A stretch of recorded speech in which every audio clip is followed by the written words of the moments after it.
Chapter 1625. Ever since Ji Tianxing came to Mount God Ceiling, he had been in the limelight for the past 6 months. He had also created many miracles. He was very clear in his heart that his performance was too monstrous, and it would definitely arouse the suspicions of everyone. Due to his identity as the son of the oracle, the guardians and oracles would not blatantly investigate his identity and background. However, they would still be suspicious. Sooner or later, they would find a chance to investigate his background. Hence, he was mentally prepared. He had also thought of an excuse. When Hong Qingtian asked about his background, he admitted that he had learned the legacy of an ancient expert. In this way, the doubts of Hong Qingtian, the great guardian, and the few oracles were easily solved. Ji Tianxing chatted with Hong Qingtian for a while more before he bowed and left. Hong Qingtian did not ask him to stay. After sending him off, he sat on the lotus throne and started to recuperate. The effects of the all-seeing thousand spirits array were indeed extraordinary. Very soon he could feel the effects. The hidden injuries that he had suffered for many years were also quickly alleviating and fading away. His body condition became more stable and normal. His magic power was also recovering quickly. Previously, Ji Tianxing had told him that he could use 2 types of materials to set up an array to help him recover from his injuries and powers within 2 years. At that time he could not believe it. He felt that it was unbelievable. Now he had personally experienced the effects of the array. He was very excited and pleased. He finally believed Ji Tianxing's words. He was looking forward to the day when his powers were fully recovered. After Ji Tianxing left the west courtyard, he returned to the east courtyard. He entered a secret chamber and started to cultivate in seclusion. The great guardian had said that he Wuxia and the rest had 2 months to rest. After 2 months, Mount God Ceiling would escort the 5 gods' disciples to participate in the exchange meeting between the 3 holy kingdoms. Although Ji Tianxing desperately wanted to see Yin Yao, he did not know where the exchange meeting would take place. However, he didn't know where the conference would be held, so he could only wait patiently for another 2 months. During this period, he could cultivate the Sword Soul Dao in seclusion to strengthen his martial arts foundation and increase his powers. The flow of time in the secret chamber was 5 times faster than the outside world. Moreover, he had an abundance of cultivation resources. This allowed him to cultivate with twice the result with half the effort, and his progress was extremely fast. Unknowingly, he had been cultivating for 10 days, and his power was steadily increasing.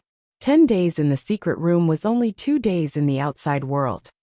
Early in the morning, there were already 41 young geniuses gathered at the square outside the temple.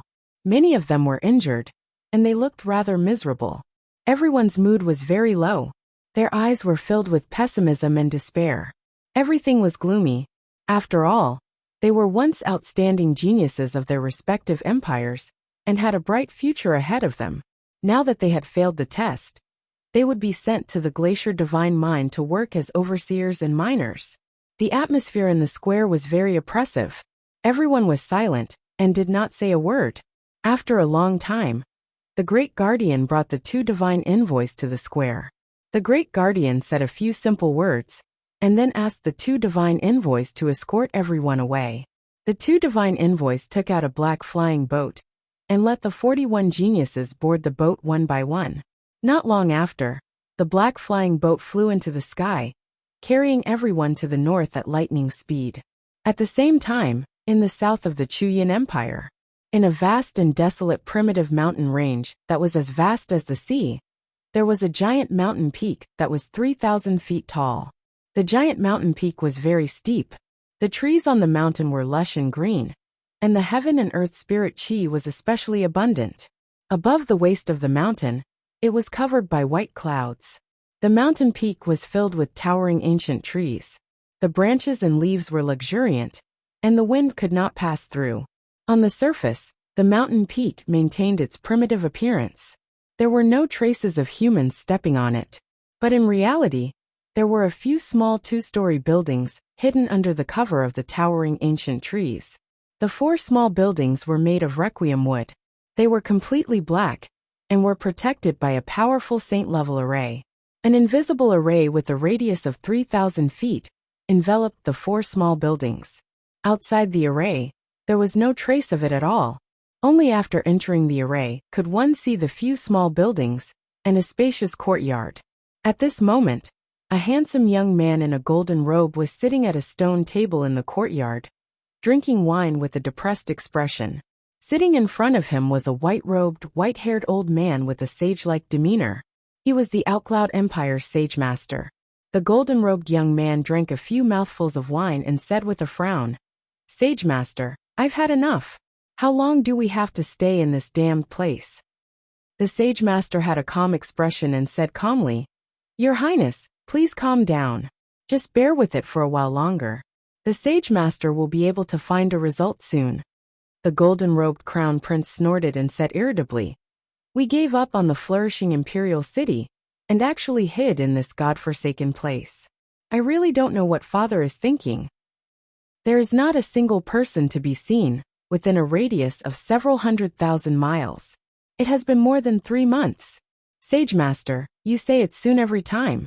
But how long do we have to wait? I wonder if those few beloved concubines of mine are still alive right now. The imperial palace has been attacked by experts from various countries. I wonder if the imperial guards and garrison troops have been able to defend it." Hearing the crown prince raise these questions, the sage master picked up his teacup without a change in expression. He lowered his head and drank silently, not replying. There were some things that anyone with a bit of intelligence would be able to guess. Unfortunately, the crown prince was not smart and farsighted, so the sage master could only hide it from him. If he told the crown prince the truth, it would be even more difficult for him to bear with his current life.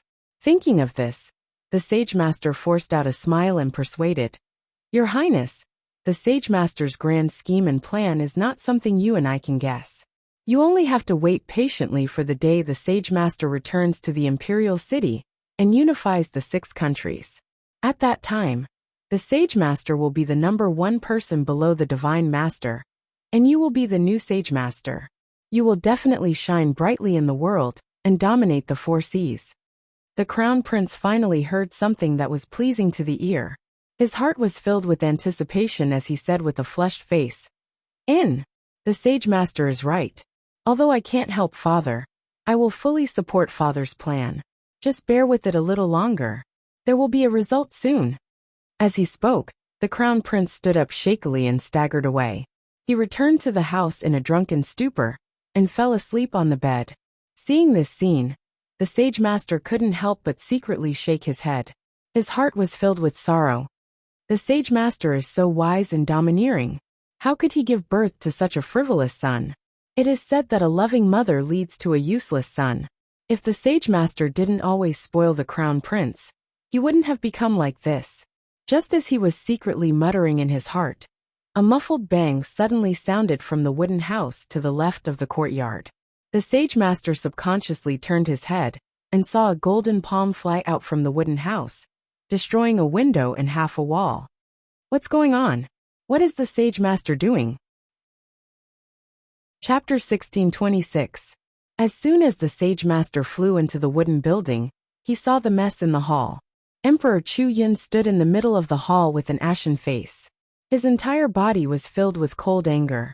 Originally, there was a stone table and a stone stool beside him. In the past 3 months, he often sat here to study the sword of burial of heaven. Now the stone table and stool had been reduced to rubble, scattered all over the messy hall. The ground and walls were shattered and filled with cracks and holes. The heaven's burial sword that was as black as ink was stabbed into the northern wall. It was deeply embedded into the wood, and was still trembling without end. The sage master understood at a glance. The sage master must have thrown the sword of burial of heaven out of anger, and smashed the table and stool. He also destroyed a wall along the way. "Sage master, please calm down. This matter cannot be rushed." The sage master hurriedly persuaded him calmly. He walked to the northern wall, and pulled out the sword of burial of heaven. "Sage master, the sword of burial of heaven is Kenshin's personal sword. It's the #1 divine weapon in the world. It's extraordinary. With our abilities, it's understandable that we can't unravel its secrets. The sage master persuaded as he carried the sword of burial of heaven back to Emperor Chu Yin. However, Emperor Chu Yin didn't reach out to take it. His face was as black as the bottom of a pot, and his anger became even more violent. Bastard! Ji Tianqing, that damned bastard. He should die 10 times. I'm going to kill his entire family. Emperor Chu Yin gritted his teeth and cursed. He was so angry that his face was distorted. He was on the verge of going berserk. The sage master had never seen him so angry before. He immediately felt that something was wrong and hurriedly asked, "Sage master, why do you say that? What the hell is going on?" Emperor Chu Yin took 2 deep breaths and gradually suppressed his anger. He shouted in a deep voice, "Take a closer look at that sword." The sage master didn't know what was going on. He lowered his head to look at the treasured sword in his hand and frowned. On the surface, the treasured sword was pitch black like ink. It was ice cold to the touch and emitted an ancient aura. It was extremely normal. The tip of the sword was broken, but there was nothing wrong with the gap. It looked no different from before. However, the sage master vaguely felt that something was amiss. He sensed it with his heart and noticed that the treasured sword was icy cold and deathly still, and it was filled with a deathly aura. How could this be? Previously, this treasured sword clearly had a wisp of spiritual aura, as if it was a living thing. The sage master furrowed his white brows, vaguely understanding the key issue. He raised his head to look at Emperor Chu Yin and asked in disbelief, "Saint Emperor, is this sword?" "That's right." Great Emperor Chu Yin nodded and said coldly, "This sword is fake. This isn't the real burial of heaven." The sage master was immediately filled with shock. He said in disbelief, "This is impossible. When Ji Tianqing presented this sword to us, we checked it carefully. There is no mistake." Great Emperor Chu Yin said expressionlessly, "Ever since I obtained this sword, I've been studying it day and night. I've thought of all sorts of ways, but I still couldn't figure out its secret. Although the appearance of this sword hasn't changed at all, it's exactly the same as the real burial of heaven. However, in the past 2 months, the spiritual aura in the sword has been weakening and becoming thinner and thinner. Until yesterday, the spiritual aura in the treasured sword had completely dissipated. This sword has also become an ordinary primordial soul stage Dharma treasure. It's lifeless and doesn't have any spiritual aura." At this point, Great Emperor Chu Yin's eyes shone with a cold light. He said coldly, "If I'm not wrong, this sword must be a fake forged by Ji Tianqing. That damnable beast. It's absolutely impossible for him to offer the true heaven-burying sword to this emperor." The sage master understood the reason, and his face turned gloomy. He said in a venomous tone, "If that's the case, didn't that despicable bastard Ji Tianqing use a fake sword to cause us to give up the imperial city and the entire empire?" Great Emperor Chu Yin didn't say anything. His eyes shone with a cold light, and his entire body emitted a murderous aura. He was so humiliated that he almost went berserk. Ji Tianqing had only used a fake sword to cause the Chu Yin Empire to be besieged by 5 other empires. He and the sage master had given up the imperial city, causing the Chu Yin Empire to fall apart and be on the verge of collapse. If this matter were to spread, all the cultivators in the world would laugh their heads off. Great Emperor Chu Yin's name would also spread throughout the world and become the laughingstock of the entire vast divine kingdom. At this thought, Great Emperor Chu Yin was so humiliated that he almost vomited blood. The sage master was also furious. However, he could still suppress his anger and maintain a trace of rationality and calmness. After pondering for a moment, he said in a low voice, "Sage Master, since we've confirmed that this sword is fake, we have to act as soon as possible to recover our losses. For the past 3 months, I've received news from the various branches of the Shadow Squad every day, so I know the Empire's situation like the back of my hand." Great Emperor Chu Yin said expressionlessly, "What's the current situation of the Empire?" The sage master said in a low voice, "The imperial city has been destroyed by the other empires, and most of the citizens have fled the imperial city. Now the various northwestern regions have fallen and been annexed by the Great Qian Empire. The 5 eastern regions have also fallen and been forcefully occupied by the White Knight Empire. The 4 western regions have been annexed by the Thousand Snow Empire, and have been embroiled in war for the past 2 months. Many cities, and the old subordinates of the Sage Master, are still resisting tenaciously. Nearly half of the empire's 28 regions have fallen, and only a few regions in the central and southern regions are still struggling to hold on. If the Sage Master doesn't take action, I'm afraid those regions won't be able to hold on for long, and will fall soon. Although Great Emperor Chu Yun had expected that the entire empire would be in chaos after he left for 3 months, he didn't expect that the empire would fall into chaos. However, he didn't expect the 5 empires' attacks to be so fierce and swift. In just 3 months, the imperial city has been destroyed, and half of the territory has fallen. The 5 empires are really ruthless. Great Emperor Chu Yun's eyes were bloodshot with anger, and his body was burning with dark red murderous flames. Sage Master, do you have any countermeasures? The Sage Master frowned and thought for a moment before saying, Originally, I was planning to hand over this fake sword and let the other empires fight over it, causing internal strife and chaos. However, this sword has lost its spiritual aura, so it's easy to distinguish between the real and the fake. This method won't work, so we have to think of another way. Great Emperor Chu Yun said coldly. So you don't have a good plan for the time being? The Sage Master nodded silently and said, Please give me a few more days, Sage Master. I'll contact the Inning Hall and my old subordinates and think of another way. Great Emperor Chu Yun nodded slightly and said with murderous intent, We'll think of a long-term plan to recover the lost territory. However, I must first kill Ji Tianxing and obtain the real sword of the burial of heaven. Immediately send an order to the Inning Hall and have them send their elites to ambush Ji Tianxing near Mount God Bestowment and wait for an opportunity. It would be better if they could capture him alive. Chapter 1627. Unknowingly, more than a month had passed.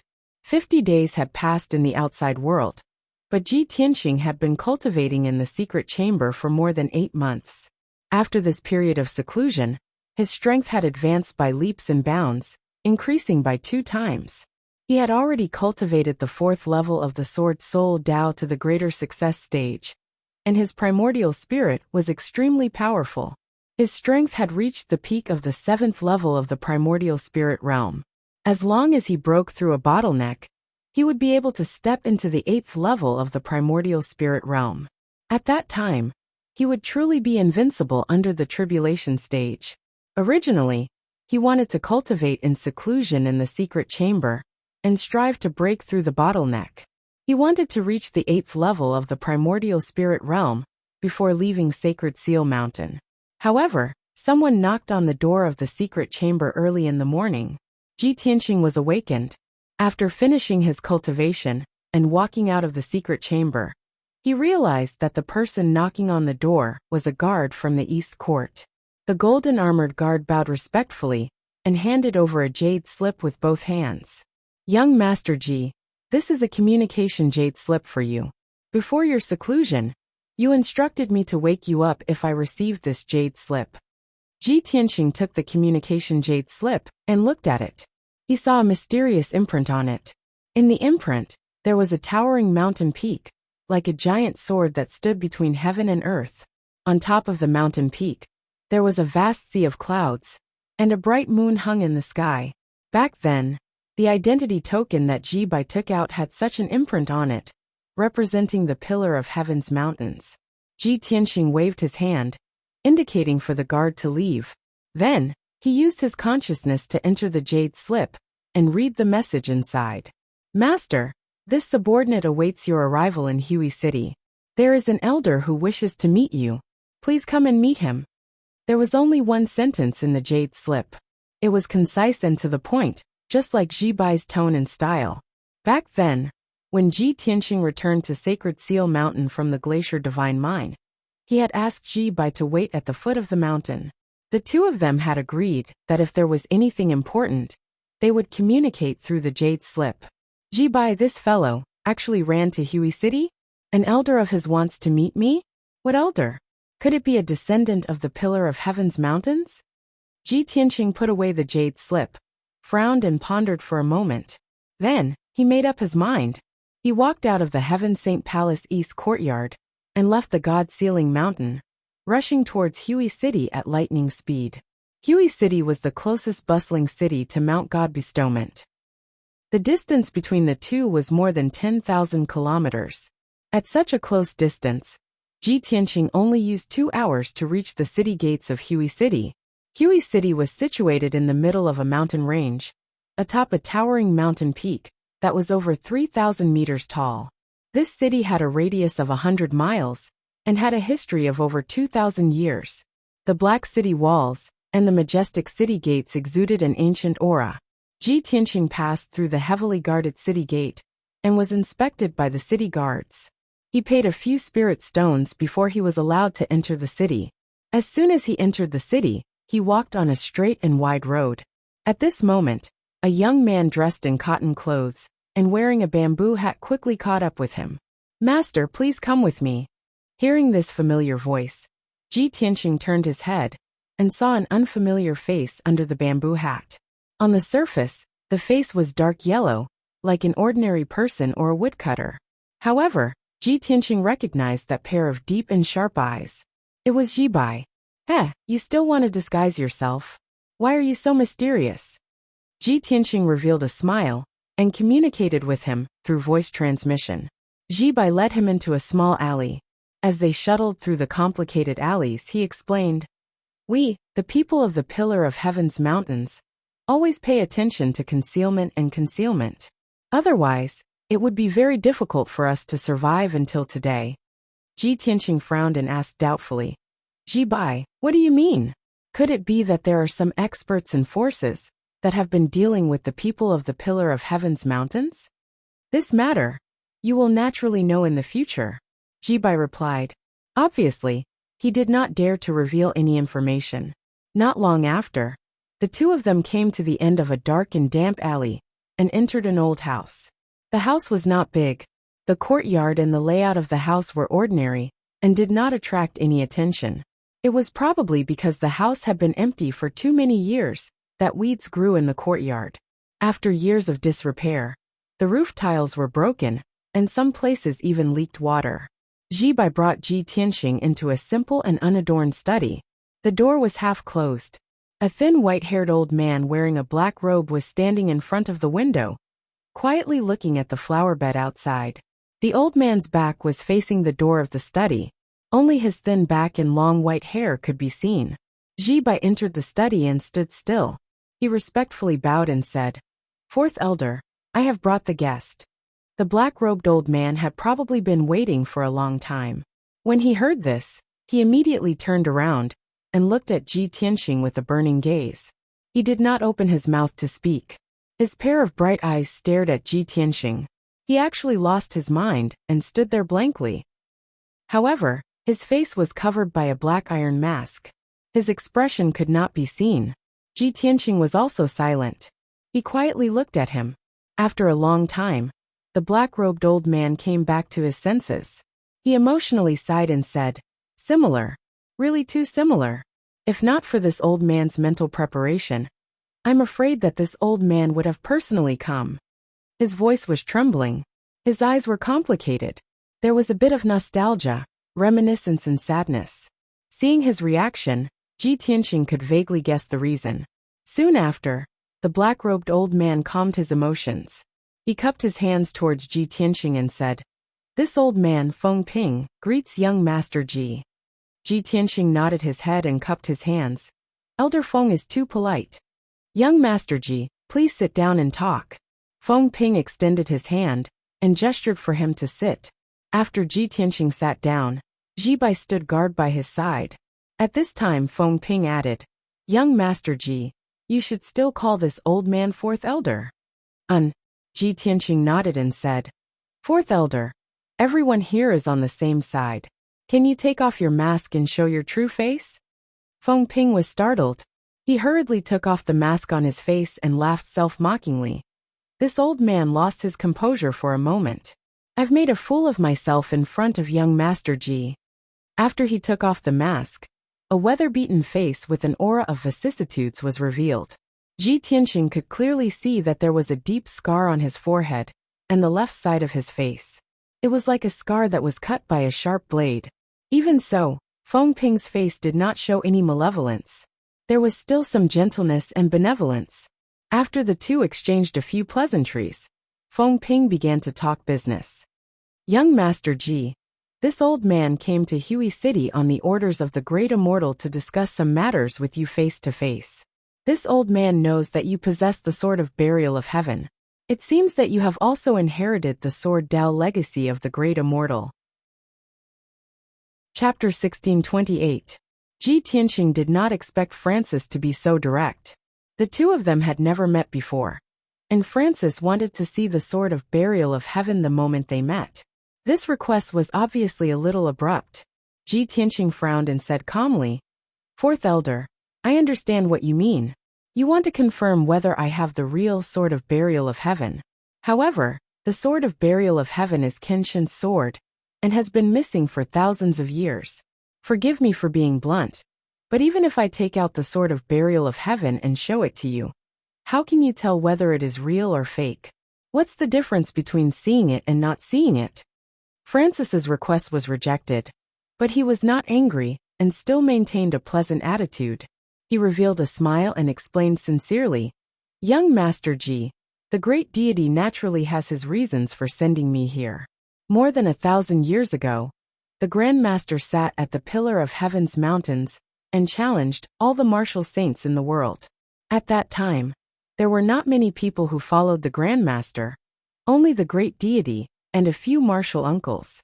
Fortunately, I was also on the Pillar of Heaven's mountains back then, although I was only a Taoist child then, helping the great deity to look after the great deity's furnace fire.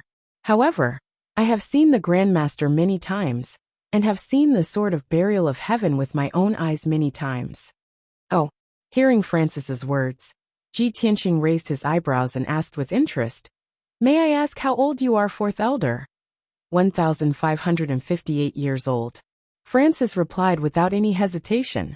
Ji Tianqing frowned slightly. He thought for a while, and realized that the facts were basically the same. However, to be safe, he still used his divine thought, and secretly awakened the Sword of Burial of Heaven. The Sword of Burial of Heaven? You should have seen this Francis before. Do you still remember him? The Sword of Burial of Heaven said calmly. After more than 1,000 years, my memories are incomplete. How can I remember these unimportant people? Ji Tianqing was full of helplessness, but he couldn't force anything. At this moment, Francis looked at him with a burning gaze and said sincerely, "Young Master Ji, don't worry. This old man and the entire Pillar of Heaven's mountains have no ill intentions towards you. Kenshin is our spiritual leader, our eternal ancestor. This old man only wishes to take a look at Grandmaster's remains and complete the task that the Great Immortal has given me. I hope that young Master Ji can fulfill my wish." Seeing that Francis' tone and expression were filled with sincerity and desire, Ji Tianqing considered for a moment before finally nodding his head in agreement. "I can show you, but you have to tell me first, who is this Great Immortal you're talking about?" Without hesitation, Francis answered, 1,500 years ago, the Great Immortal's Taoist name was Huanglong Taoist. He had always been by his Grandmaster's side, managing the matters of the Pillar of Heaven's mountains. 1,000 years ago, after the fall of the martial ancestor, the world was shaken. Many thieves took the opportunity to invade the Pillar of Heaven's mountains. The Pillar of Heaven's mountains suffered a great calamity. A few uncle masters and the experts in the sect all died in battle. Only the great immortal Huanglong and the few of us survived. From then on, the Great Immortal became our leader, leading us to protect the last legacy of the Pillar of Heaven's mountains. The Great Immortal once said that the Great Immortal was the divine king of the 9 heavens, and could not truly fall. There will be a day when the Great Immortal returns and reappears in the world.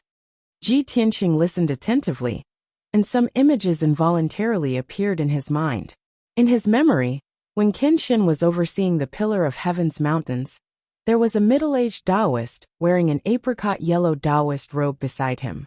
Now that he thought about it, that yellow-robed Taoist should be the great immortal Huanglong that Francis mentioned. After a moment, Ji Tianqing collected his thoughts and extended his right palm in front of Francis. Swoosh! A black light flashed in his palm, and an ancient sword that was as black as ink appeared. It was the sword of burial of heaven. The moment Francis saw the sword of burial of heaven, his body stiffened, and he was stunned on the spot. His eyes were fixed on the heaven burial sword. His eyes were shining brightly, and the rims of his eyes turned red. His gaze and expression became extremely complicated, as his emotions fluctuated violently. It is indeed the sword of burial of heaven. After more than 1,000 years, I can still see it with my own eyes. I can die with no regrets. Francis murmured softly as he extended both hands slowly and held the sword of burial of heaven in his palms. He rubbed it gently as though he was greeting an old friend. I still remember that I was still a boy guarding the elixir furnace back then. There was once when the great immortal was refining the 7-night soul ascension elixir and needed to maintain the fire in the furnace for 49 days. I persisted for 46 days and finally could not hold on any longer. I actually fainted in the elixir chamber. Francis mumbled to himself as he recounted the past. On his aged face, a faint smile could be seen. That cauldron of 7-night soul ascension elixir was destroyed. The great immortal was furious and wanted to severely punish me, a derelict Tao boy. At the crucial moment, it was the sword of burial of heaven that stopped the great immortal and sent him away, allowing me to avoid punishment. When he said this, the sword of burial of heaven vibrated slightly and bounced his hands away. The voice of the sword of burial of heaven came from the sword. It said with a strange tone, "Little one, after more than 1,000 years, you actually still remember this small matter? Even if you want to thank me, you don't have to hold me so intimately. Where's your decency?"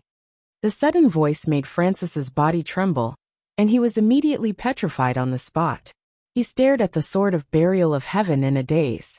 His eyes were wide open, and his face was filled with disbelief. After a long while, he recovered and asked in an extremely agitated tone, "Senior burial of heaven? Is it really you? You're actually still alive?" He was so agitated that his face flushed red. He rubbed his hands repeatedly, and even spoke incoherently. Ji Tianxing glanced at Francis with a strange expression and thought to himself, "Little one? An old man who has lived for more than 1,000 years? Isn't this a little too out of place?" However, after thinking for a while he felt relieved. Back then, when Francis was a Tao boy on the Pillar of Heaven's mountains, he was only a little over 10 years old. To the sword of burial of heaven, he was indeed a little one. At this moment, the voice of the sword of burial of heaven sounded again. "Xiao Budian, have your martial uncles all passed away?" Francis took a few deep breaths before his emotions calmed down. He hurriedly nodded and said, "Other than the great immortal yellow dragon, those martial uncles have all died in battle. Now only the great immortal is leading us in guarding the Pillar of Heaven's mountains."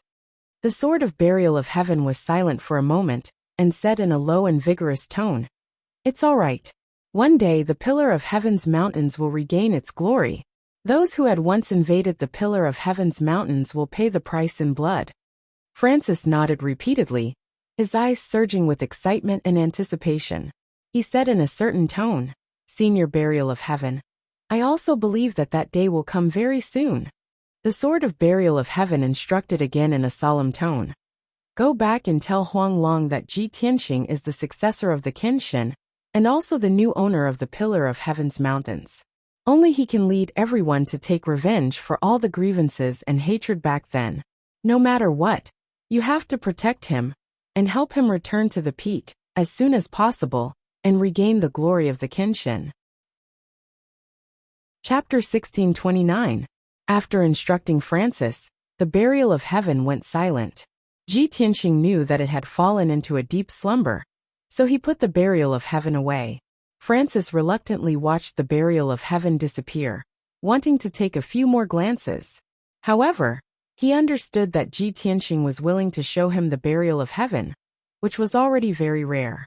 If he wanted to observe it for a while longer, he would be too tactless. After Ji Tianxing put away the burial of heaven, he calmly looked at Francis and asked, "Fourth Elder, do you have any other questions?"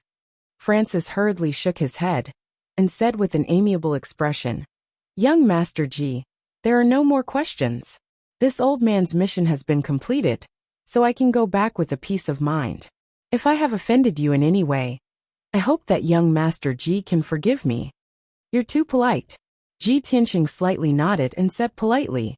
Francis looked at Ji Bai and said in a dignified tone, Ji Bai, from now on, you will follow young Master Ji like a shadow.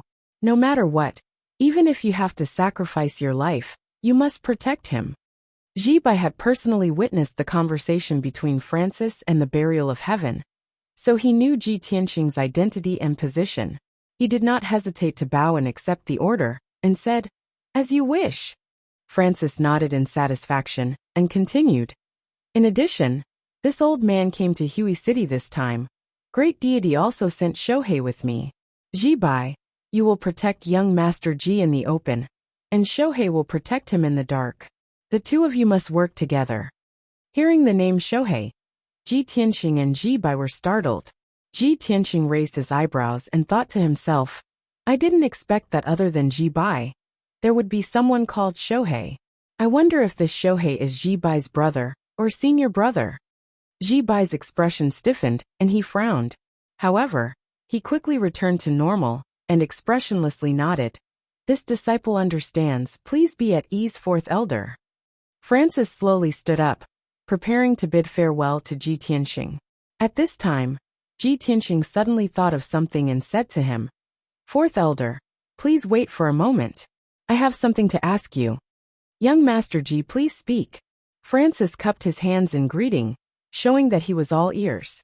Ji Tianqing said with a dignified expression, I wonder if fourth elder has heard of the demon race?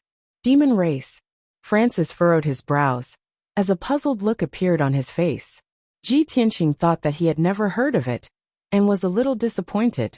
He explained, A few months ago, more than 10,000 miners and divine servants died in the glacial divine mine in the Arctic abyss. Those people were sucked dry of their blood, energy, and souls. They died in a miserable state, as if they were dried corpses that had been burned by fire.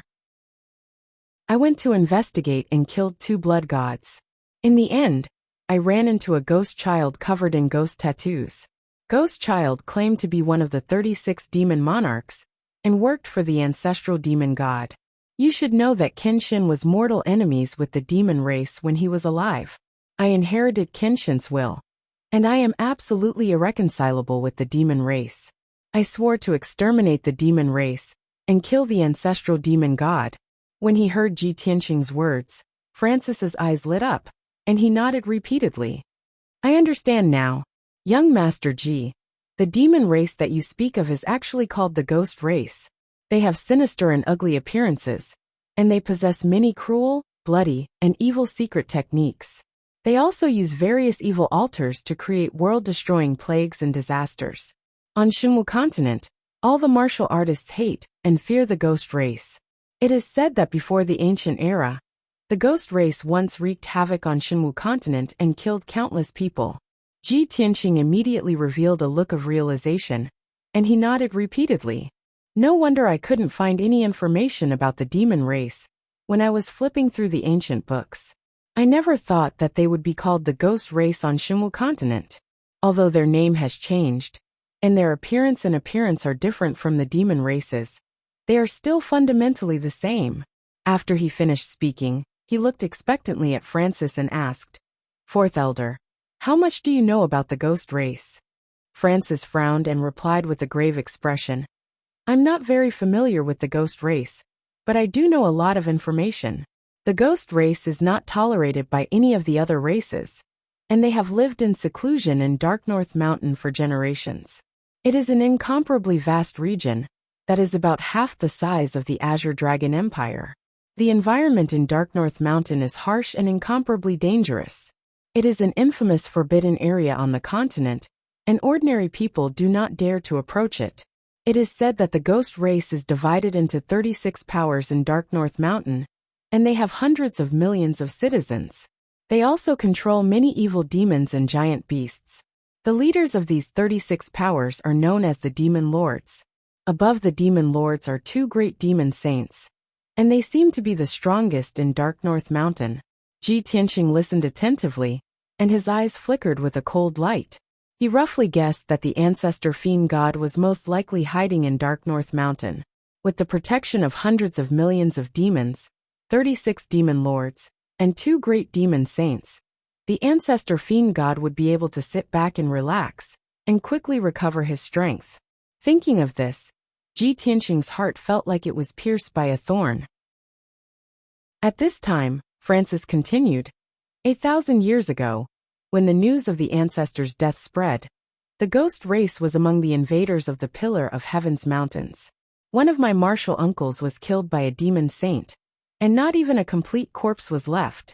I saw with my own eyes that my martial uncle's flesh and blood turned into a bloody mist, and was devoured by that demon saint.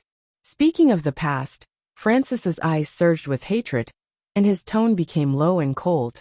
Ji Tianqing nodded, and consoled him with a heavy tone. Fourth Elder, don't worry, we will get our revenge sooner or later. One day, I will purge Dark North Mountain, and kill hundreds of millions of demons. Francis nodded solemnly and said, Young Master Ji, I believe in you, and I also look forward to that day. After that, the two of them chatted for a while. Francis stood up, and cupped his hands towards Ji Tianqing and said, Young Master Ji, your time is precious, so I won't delay you any longer. I will take my leave now, and report back to the Great Immortal. Take care, I won't send you off. Ji Tianqing cupped his hands in return. Francis was very decisive, and he took out the black iron mask and put it on his face, and his figure flashed out of the study. The study quieted down, and only Ji Tianqing and Ji Bai remained. Ji Tianqing walked out of the door and said, Ji Bai, we should also go back. Ji Bai silently nodded his head and followed behind him. After a quarter of an hour, the two of them left Hui City. Facing the yellow afternoon sun, the two of them flew across the sky and returned to God Bestowment Mountain. Ji Bai, as usual, remained calm and alert, vigilantly monitoring the surroundings. Ji Tianqing, on the other hand, was much more relaxed. While flying high in the sky, he was also silently thinking about the conversation between the burial of Heaven and Francis. Half an hour later, the two of them were flying over a vast primitive forest. Suddenly, from the 2 mountain peaks to the side, several dazzling lights lit up and rushed over as fast as lightning. Chapter 1630. When the 6 black-robed martial artists flew over from the 2 sides of the mountain, Ji Tianqing and Ji Bai immediately sensed that something was wrong. Although the two of them did not know the identity of the black-robed martial artists, but they could clearly feel that the black-robed martial artists were full of murderous intent, and they were coming menacingly. Master, be careful. Ji Bai's expression suddenly became dignified, and the nerves in his body tensed up, as if he was facing a great enemy. A black light flashed in his palm, and the black treasured saber appeared. He held the treasured saber with both hands, and stared at the black-robed martial artists with a fierce gaze. His body crazily accumulated a vast amount of Fa. However, just as he was preparing to fight, Ji Tianqing's voice sounded in his mind. Don't be impulsive, retreat first. As he spoke, Ji Tianqing pulled him and quickly retreated. In just a few breaths, the two of them retreated 100 miles away. At this time, the 6 black-robed martial artists spread out and launched a pincer attack from the left and right, and rushed over aggressively. Ji Bai protected Ji Tianqing as they retreated, and asked, Master, why don't we take advantage of the fact that they haven't surrounded us, and kill our way out? Although the 6 black-robed martial artists were all Tribulation Realm experts, but their strength was between the 2nd and 4th level of the Tribulation Realm. If Ji Tianqing and Ji Bai attacked unexpectedly, it was very likely that they would tear open a gap and escape the encirclement before the other party could launch a siege. Ji Tianqing shook his head and explained with a dignified expression, This group of black-robed martial artists is coming for me, and obviously it was premeditated. They must have set up an ambush in front. Even if we force our way out and break through the encirclement of the 6 black-robed martial artists, we will still fall into the other party's ambush. Hearing him say this, Ji Bai revealed a look of understanding. He turned his head to look at the sky behind him, and saw that over 100 miles away, in the sky above the forest, there were indeed 4 black-robed martial artists. A total of 10 black-robed martial artists rushed over as fast as lightning and launched an encirclement. This scene had indeed verified Ji Tianqing's conjecture. Ji Bai revealed a look of admiration as he thought to himself, "Master is wise enough to see through the other party's plot in a flash." Luckily, Ji Tianqing retreated decisively and did not fall into the encirclement of the black-clothed martial artists. His flying speed was fast enough. Bringing Ji Bai with him, he retreated 200 miles away, pulling away from the 10 black-clothed martial artists. However, at this moment, an earth-shaking roar came from the forest in front of them. Roar!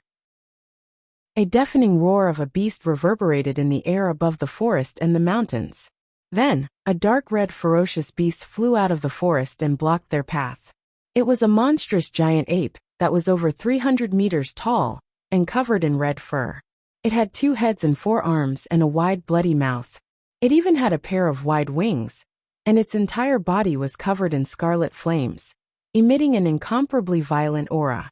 Ji Tianqing and Ji Bai could clearly see that between the 2 heads of the giant ape, there was a middle-aged man wearing a red robe and a crystal skull mask. Roar! The giant ape roared like a large bell, opening its 3-meter-wide bloody mouth, revealing 2 rows of messy sharp fangs. Endless dark red flames spewed out from its big mouth, like a monstrous flood, pouring down from the sky. Suddenly, the sky was shrouded in flames, and half of the sky was illuminated in dark red like blood. Ji Tianqing and Ji Bai's faces changed, and their eyes flashed with anger. Damn it! There was actually an ambush here. There are ambushes in front, behind, left, and right. The other party is determined to win. As they spoke, the 2 of them used teleportation to escape to the left and right, and condensed a magic shield to protect themselves. Unfortunately, their speed was still too slow, and they were swept up by the dark red flames. Bang bang! Following 2 muffled booms, the 2 of them were sent flying thousands of feet away by the dark red flames. When the 2 of them got rid of the impact and stood steadily in the sky, the situation had changed. There was a 2-headed giant ape in front of them, and there were 10 black-clothed warriors chasing after them. Ji Tianqing and Ji Bai were surrounded, and they couldn't escape even if they had wings. Both sides stopped in the sky and didn't make a move for the time being, facing each other with murderous intent. Ji Tianqing looked at the red-robed man on the 2-headed giant ape and asked coldly, "Which force are you from? Openly intercepting a god's disciple of Mount God. Aren't you afraid of being punished by Mount God?" The red-robed man looked down at Ji Tianqing, and under the crystal skull mask, only a pair of cold eyes could be seen. "No matter who you are, today you will die without a doubt. If you know what's good for you, you should surrender. Otherwise, I don't mind turning you into ashes." The red-robed man's tone was cold and domineering, and it was full of unquestionable meaning. While he was speaking, Ji Bai held his treasured sword and silently guarded Ji Tianqing. Ji Bai looked at the red-robed man and the 10 black-clothed warriors fiercely, trying to determine the identity and origin of the other party through some clues. However, the black-clothed warriors and the red-robed man didn't have any identity symbols or badges on them. Ji Tianqing thought of something, and the corner of his mouth hooked up into a mocking sneer. He said to the red-robed man, "Ever since I gave the divine sword to Emperor Chu Yin, the experts of the major empires no longer paid attention to me, and were busy dealing with the Chu Yin Empire. Calculating the time, that idiot Emperor Chu Yin should have seen through the authenticity of the divine sword. If I'm not wrong, you are that idiot's lackeys, right?" The red-robed man's body suddenly trembled, and his eyes burst out with a fierce cold light, revealing an angry murderous intent. "Boy, you dare to insult the Holy Emperor. You deserve to die. Today, I will cut you into pieces and turn you into ashes. Kill him." Following the red-robed man's order, the 10 black-clothed warriors all waved their swords and slashed out an earth-shattering saber light and sword light, besieging Ji Tianqing and Ji Bai. The 2-headed giant ape also roared furiously, waving its 4 thick and sturdy arms, and blasted out dozens of dark red flames, smashing towards Ji Tianqing. Suddenly, the sky within 100 miles was covered by the brilliance of spells, becoming dazzling and chaotic. The red-robed man's reaction made Ji Tianxing and Ji Bai certain that this group of people were assassins under Emperor Chu Yun. However, it was useless even if they knew the other party's identity. The most important thing now was to kill their way out of the encirclement, and then find a way to get rid of these assassins. Ji Bai rushed out with a cold face, waving his treasured sword without fear, and slashing out a sky full of saber light. Swish, swish, swish. The dazzling saber light crisscrossed the sky, forming a huge saber net, protecting him and Ji Tianxing. Ji Tianxing also took out the sword of burial of heaven, and used all of his strength, slashing out 1,000 long sword light, sweeping towards the black-clothed warriors. Chapter 1631. Boom, boom, boom. Deafening noises exploded one after another, fiercely reverberating in the sky. The sky full of saber light and sword shadows collided fiercely, collapsing one after another, turning into hundreds of millions of light fragments, sprinkling in the sky like raindrops. The violent and devastating shockwaves, like circles of colorful ripples, spread in all directions. Within 100 miles it was turbid chaos. A large area of the primitive forest was destroyed into ruins by the shockwaves. A few thousand feet tall mountains were also shattered by the shockwaves, collapsing into a pile of gravel and yellow soil. The first round of confrontation between the two sides only lasted for 2 breaths before it ended. Ji Tianxing and Ji Bai were shaken to the point that their bodies trembled, their faces were pale, and the corners of their mouths overflowed with blood.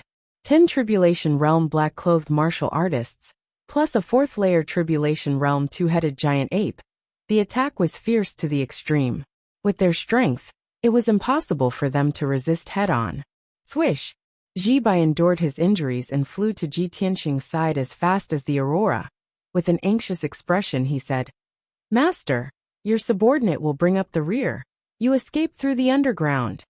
Both of them were very clear that the so-called bringing up the rear was nothing more than sacrificing their own lives to delay a bit of time.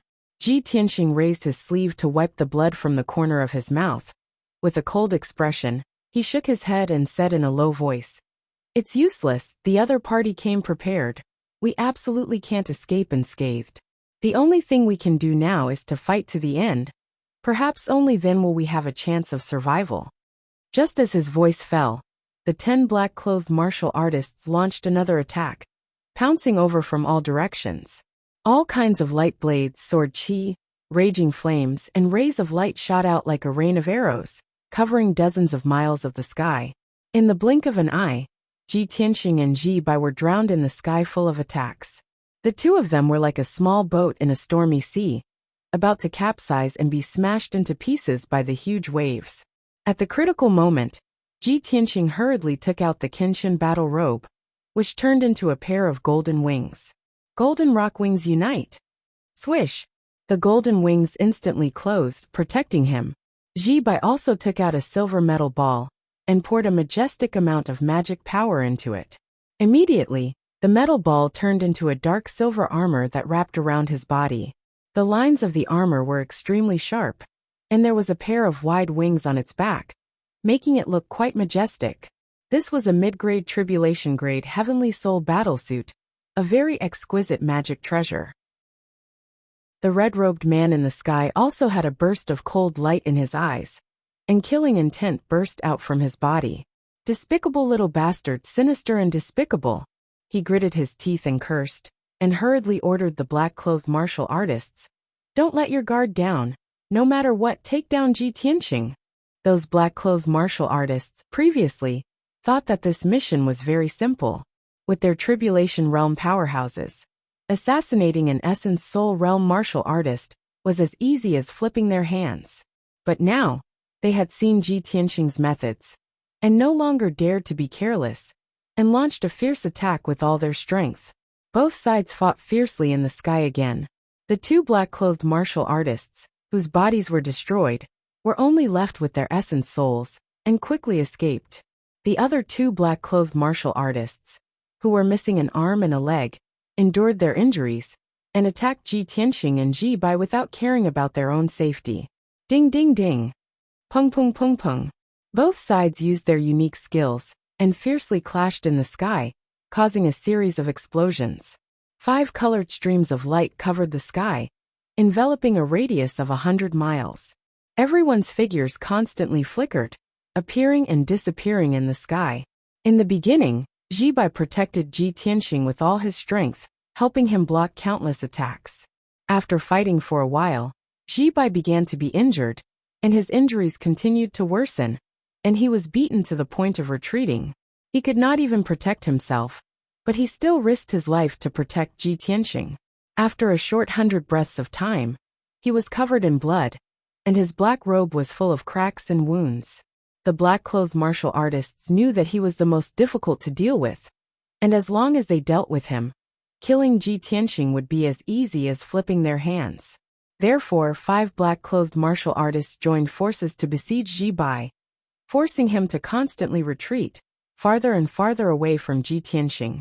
The other 3 black-clothed martial artists surrounded Ji Tianxing and continued to besiege him. Ji Tianxing's situation also became precarious, and he could lose his life at any time. After exchanging hundreds of blows, his hair was disheveled, his white robe was stained with blood, and his body was covered in wounds. Fortunately, Kenshin's battle robe protected him and helped him block several fatal attacks. Chapter 1632. Ji Tianxing was at the 7th level of the primordial spirit realm and had mastered many powerful techniques. He was not afraid of any genius or expert below the tribulation passing realm. He could defeat them all. However, the 3 black-clothed cultivators attacking him were all 3rd and 4th level tribulation passing realm martial monarchs. Their strength was much higher than his. They could completely crush him.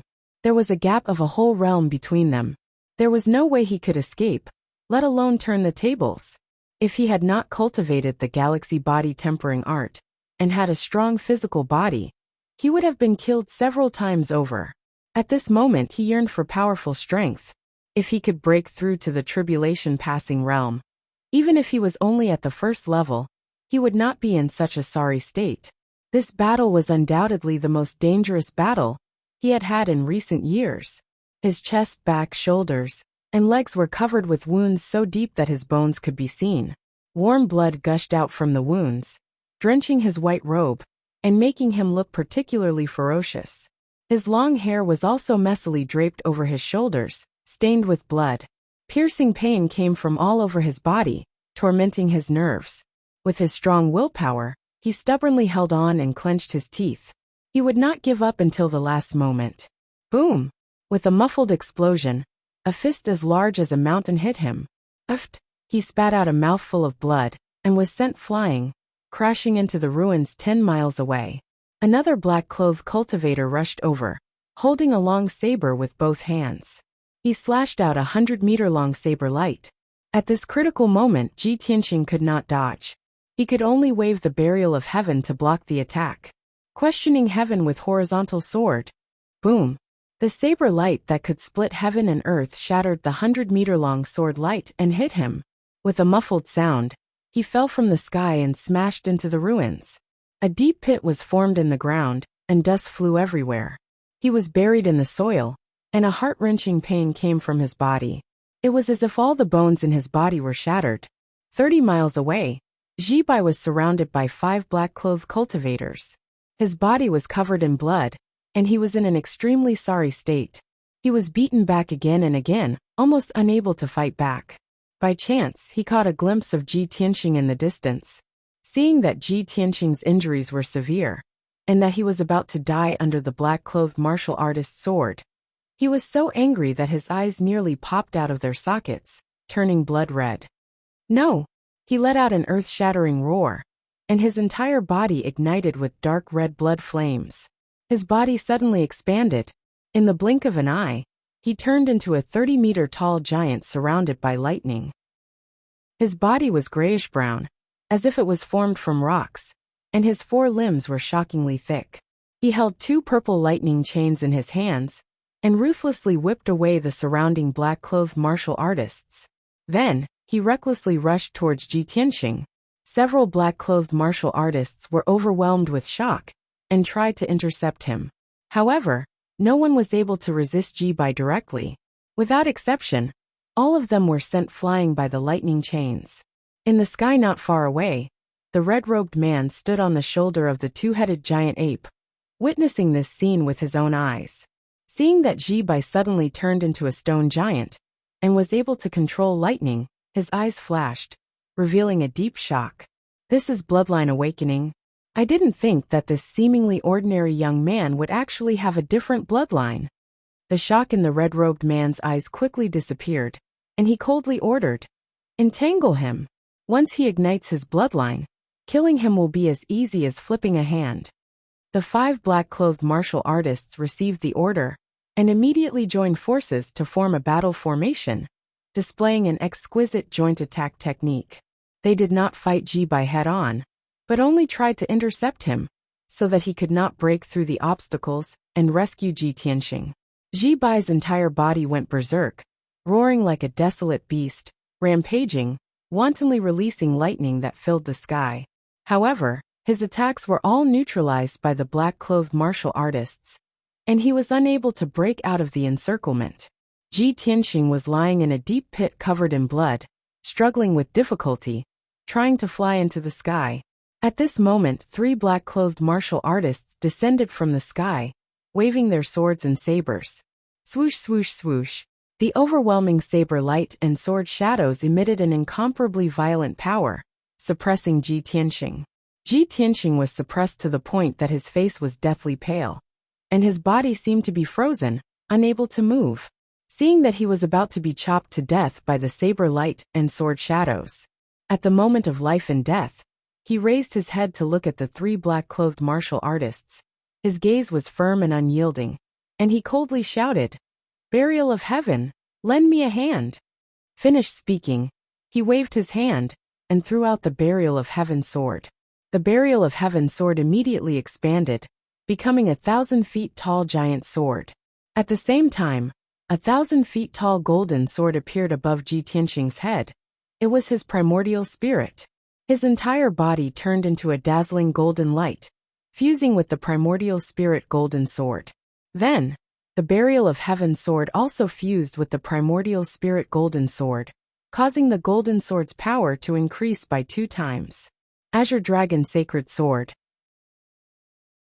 From the 1,000 feet tall golden sword came a roar that reverberated through the universe.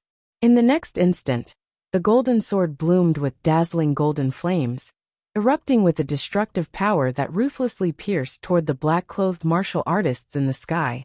The dazzling golden flames condensed into the image of a divine dragon, enveloping the primordial spirit golden sword.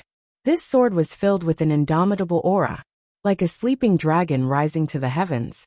It seemed to pierce through the firmament, and nothing could stop it. Boom! Crack! Amidst a deafening explosion, the giant sword shattered the saber light and sword shadows that filled the sky, and ruthlessly pierced another black-clothed martial artist. In that instant, the black-clothed martial artist's body seemed exceptionally small in front of the 1,000 feet long golden sword, like an ant. Crack! After being pierced by the Azure Dragon Sacred Sword, his body actually shattered like a porcelain vase, disintegrating into fragments that filled the sky. Blood and pieces of flesh were instantly incinerated by the golden flames, turning into ashes. Only the black-clothed martial artist's primordial spirit luckily escaped the calamity, dodging the Azure Dragon Sacred Sword's attack. Swoosh! The Azure Dragon Sacred Sword flew tens of thousands of feet high in the sky, gradually exhausted and stopped. Then, the Burial of Heaven sword split up and rapidly returned to its original form. The primordial spirit golden sword and Ji Tianxing also separated and returned to their original state. Ji Tianxing was covered in blood, standing high in the sky with disheveled hair, holding the Burial of Heaven sword in his hand. The primordial spirit golden sword dimmed and retracted back into his body. Just now, he had barely used the Azure Dragon Sacred Sword. Using this sword technique, at the critical moment of life and death, had nearly exhausted all his magic power. The secret technique of the Azure Dragon Sacred Sword, coupled with the amplification of the primordial spirit golden sword and the Burial of Heaven sword, caused the might of this sword to be unprecedented. This was the strongest sword technique he could use at the moment. Fortunately, the effect of this sword was remarkable. It destroyed the physical body of a black-clothed martial artist, causing him to flee the battlefield in a sorry state. Unfortunately, Ji Tianxing could not use it a second time. The other two black-clothed martial artists were stunned for a moment before they chased after him, even more ferociously. Die! Chapter 1633. Ji Tianxing's magic power was almost depleted, and he could not hold on for long. The two black-clothed martial artists could easily finish him off. Moreover, the red-robed man and the two-headed giant ape were eyeing him from not far away. Ji Tianxing knew that the red-robed man was the leader of this group of assassins, and his strength was unfathomable. Even if he could create a miracle and kill the two black-clothed martial artists, he would still be killed by the red-robed man in the end. No matter how he looked at it, his ending was a dead end. Even so, he would not sit still and wait for death. Seeing the two black-clothed martial artists rushing over, he quickly took out a talisman from his interspatial ring. Creating something out of nothing. Heaven and earth will help me. 5 elements true spirits. Ji Tianxing muttered as he formed a spell with both hands, and shot out a few streaks of dazzling light into the talisman. Swoosh! The dark golden talisman ignited with flames, and turned into a ray of sacred golden light that entered his body. Suddenly, his body expanded violently and quickly turned into a 30-meter-tall giant. His entire body was shining with dazzling golden light. The spiritual energy of heaven and earth within a 10,000-mile radius also surged crazily and turned into a spiritual energy tide that entered his body. His strength skyrocketed rapidly, and his aura became powerful and domineering. His eyes were shining brightly. This talisman was a treasure from the Universal Treasure Box. It was the Myriad Transformations Spiritual Continuation Talisman that Hong Qingtian had personally refined. Its effect was very mysterious. It could stimulate a martial artist's potential and increase his magic power to the limit for 15 minutes. Just a moment ago, Ji Tianxing's magic power was empty and his spirit was dispirited. Now he was full of energy and murderous intent. When the two black-clothed martial artists rushed over, he did not hesitate to wave the Burial of Heaven sword, and slashed out 7 streaks of dazzling sword light. 7-star sword. 7 streaks of sword light, that were hundreds of meters long, collided with the attacks of the black-clothed martial artists, and a series of loud noises exploded. The sword light shattered, and the violent impact hit Ji Tianxing again, and sent him flying. He fell into the boundless sea of clouds and flew backward for over 10 miles, before he finally stopped. Cough cough. The injuries to his internal organs were even more severe. His back was hunched, and his face was pale as he coughed up blood. The two black-clothed martial artists did not give up. They rushed over at the speed of light, and once again brandished their swords. Swish! Swish! More than 30 sharp sword lights came from all directions, cutting off all of Ji Tianxing's escape routes. Ji Tianxing could only close his wings to protect himself. Bang bang bang bang. More than 30 rays of sword light slashed the golden wings one after another, resulting in a deafening explosion. Ji Tianxing was sent flying again. He fell straight down from the sky and crashed into a 3,000-meter-tall mountain with a loud bang. Half of the mountain was smashed, sending dust and gravel into the air. The power of the golden wings was finally exhausted. They became dim and retracted back into Ji Tianxing's body. Without the protection of the Kenshin battle robe, Ji Tianxing's situation became even more precarious. However, the two black-clothed cultivators were even more ferocious. They gave chase with surging killing chi. Swish! Swish! Swish! Both of them brandished their swords and slashed out more than 40 sword lights, enveloping Ji Tianxing. Ji Tianxing had just climbed out of the ruins when he was enveloped by the sword lights. At this moment, he no longer had any trump cards that could resist the sword lights. He was about to be hit by the sword lights. Even if he did not die, his body would be destroyed. At this critical moment, an icy blue dazzling light suddenly lit up in the ruins beside him. Swish! The icy blue dazzling light rushed into the sky and bloomed above Ji Tianxing's head. It formed a light shield with a radius of 10,000 zhang, like an icy blue umbrella. Bang bang bang. More than 40 sword lights slashed the icy blue light shield, producing a deafening sound. The icy blue light shield shook violently, but it did not shatter. The sword light that filled the sky collapsed and shattered, turning into fragments that blotted out the sky and covered the earth, bursting out in all directions. Ji Tianxing was surprised, and subconsciously turned his head to look at the ruins beside him. He saw a young woman in a white Taoist robe with 2 ponytails standing on top of the ruins like a lofty mountain. Although she was tall and thin, her face was a little thin, but her whole body exuded a mysterious and powerful cold aura. Her left hand formed a seal, manipulating the icy blue light shield in the sky, splitting it into thousands of icy blue sword lights, piercing towards the 2 black-clothed cultivators. In her right hand, she was holding a crystal-clear icy blue sword, exuding a bone-chilling cold. This was a woman in her early 20s. She was tall and thin, with a slightly ordinary appearance. People would not pay attention to her at first glance. However, her eyes were extremely large, far beyond ordinary people. Her pupils were also icy blue, making her look particularly mysterious. When Ji Tianxing looked at her, her eyes were focused on the sky, expressionless as she chased after the black-clothed cultivators. She did not look back, and said to Ji Tianxing through telepathy, "Master, please leave this place quickly. Leave this place to me and Ji Bai."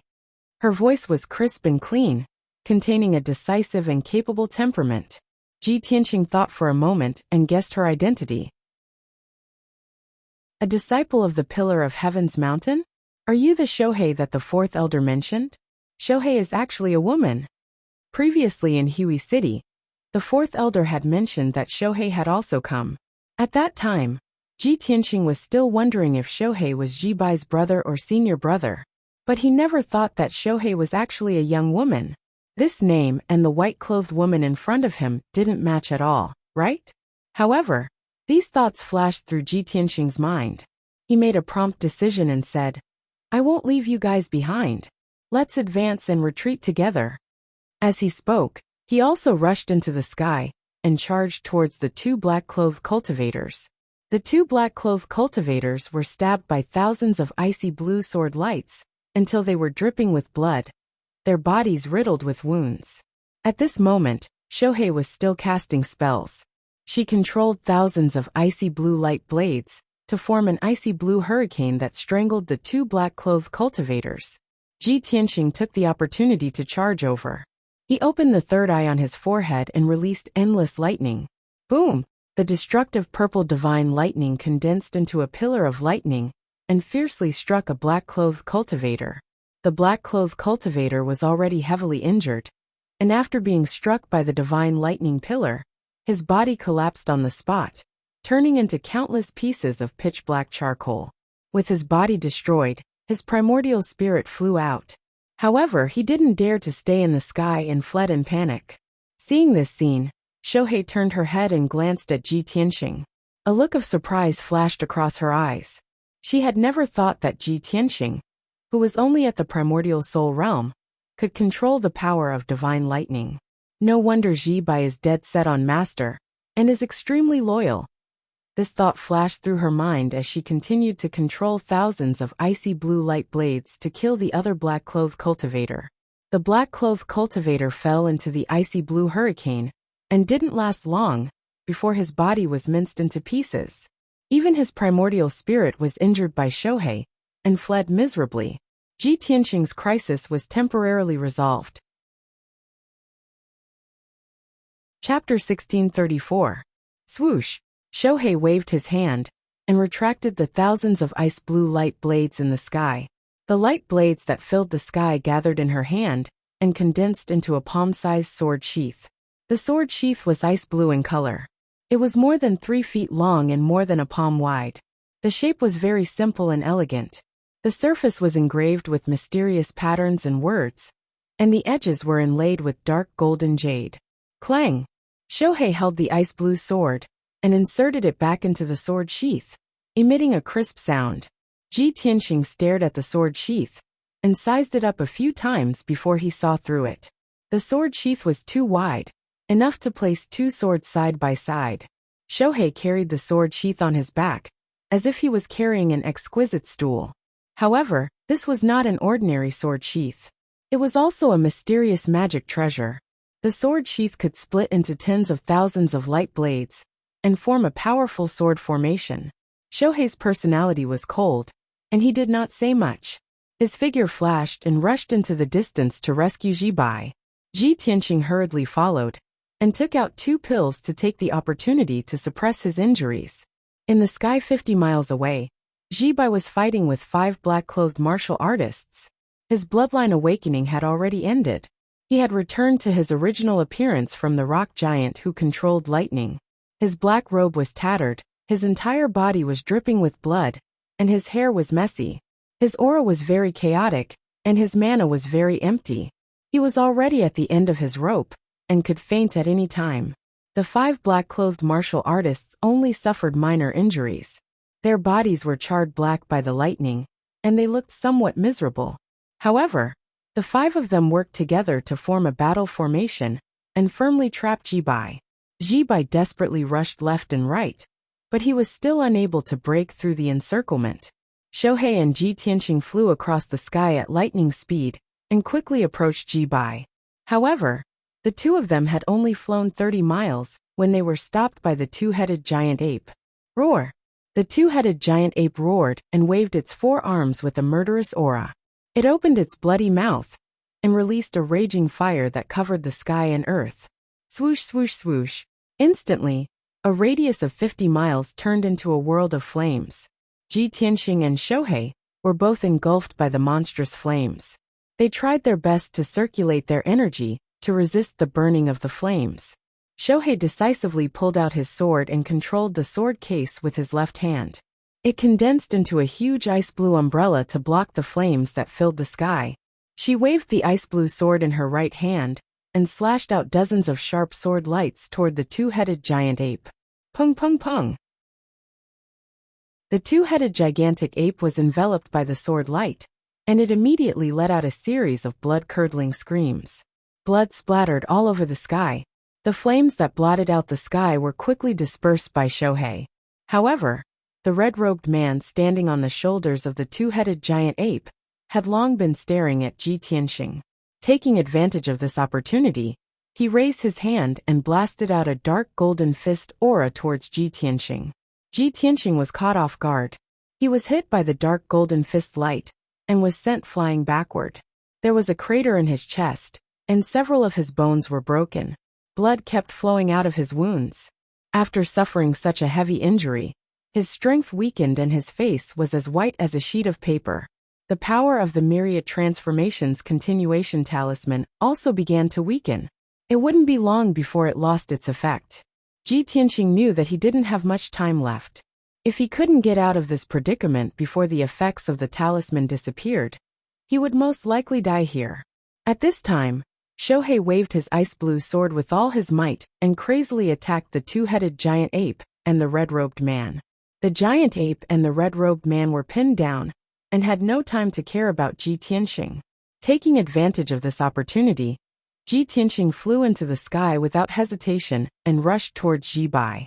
Shohei could only temporarily restrain the giant ape and the red-robed man. It was useless for him to help Shohei. It was impossible for him to defeat the other party. Rather than that, he might as well help Jibai out. Perhaps it would have a miraculous effect. Swoosh! Ji Tianqing endured his injuries and flew across the sky with the divine concealment step, arriving behind a black-clothed warrior. 5 black-clothed warriors formed a battle formation and attacked Jibai one after another. Jibai was beaten back, and his injuries became more and more serious.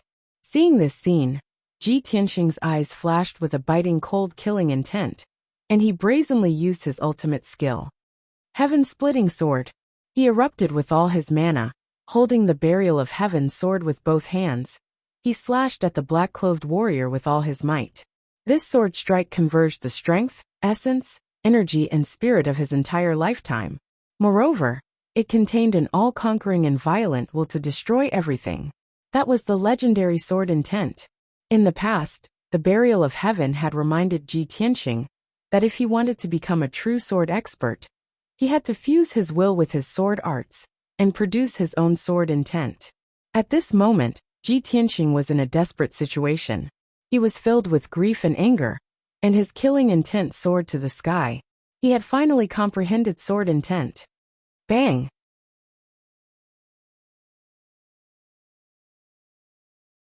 Chapter 1635.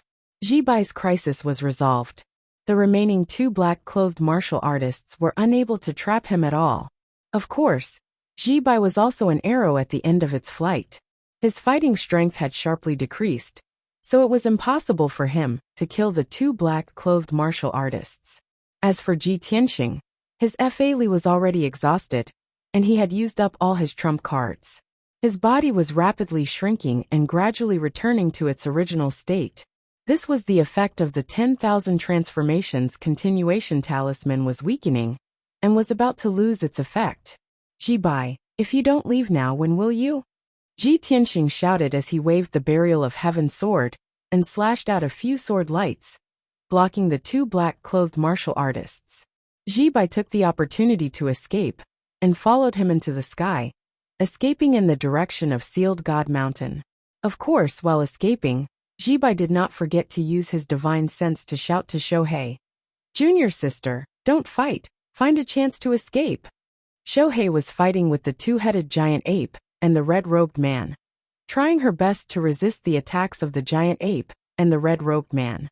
Her strength was comparable to the giant ape, slightly weaker than the red-robed man, so it was particularly strenuous for her to fight. Most of the time, she was passively defending and resisting. She was beaten to the point of retreating, and had no chance to fight back. Her situation was very dangerous, and her body was covered in dark red blood with many injuries. Seeing Ji Tianxing and Ji Bai successfully escape, her eyes flashed with a touch of relief, and she replied with a sound transmission, "Ji Bai, take master and retreat first. I will cover the rear." Ji Bai did not object, and quickly followed Ji Tianxing. Now that he and Ji Tianxing were arrows at the end of their flight, and had lost their fighting strength, Shohei could cover the rear. When the red-robed man saw that Ji Tianxing had escaped, he immediately flew into a rage, killing intent surging in his eyes. "Damn little bastard, don't even think about escaping from me," the red-robed man shouted with a murderous aura. He rode the two-headed giant ape and chased after Ji Tianxing and Ji Bai. Roar! The two-headed giant ape also let out a furious roar, desperately flapping its flame wings, turning into a dark red stream of light, cutting through the sky. "Damn it! We can't let him catch up to master." Shohei's expression changed, and he chased after him like a shadow. She controlled the sword case with her left hand, and turned it into a sky full of sword lights to attack the two-headed giant ape. Her right hand waved the sword, and attacked the red-robed man with all her might. In order to delay the two-headed giant ape and the red-robed man, she did not hesitate to consume a large amount of her magic power, and used a powerful ultimate move. This move was indeed effective. The two-headed giant ape's speed was greatly reduced, and it was getting further and further away from Ji Tianxing. Ji Tianxing endured his injuries and summoned his Yuan Shun golden sword. He flew across the sky with the speed of light. In a short span of 100 breaths of time, he had brought Ji Bai and fled a few hundred miles away, escaping the pursuit of the two-headed giant ape. His strength was completely exhausted, his consciousness blurred, and he almost fainted. Thus, he withdrew the golden primordial spirit sword, and summoned the black dragon from the sword world. Roar! The black dragon let out a resounding dragon roar, and carried Ji Tianxing and Ji Bai back to Bestowment God Mountain at its fastest speed. On the other side, Shohei had been entangled with the two-headed giant ape and the red-robed man. Seeing Ji Tianxing and Ji Bai escape far away, and their figures disappear at the end of the horizon, she finally breathed a sigh of relief. She no longer continued to fight. After 2 feints, she turned around and fled without hesitation. She turned into a blazing white light blade, and flew across the sky as fast as lightning. Soon she pulled away. The two-headed giant ape and the red-robed man chased after her with all their might. In the sky further away, 2 black-clothed martial artists also chased after the red-robed man. Unknowingly, an hour had passed. The black dragon carried Ji Tianqing and Ji Bai and finally flew back to the foot of Bestowment God Mountain.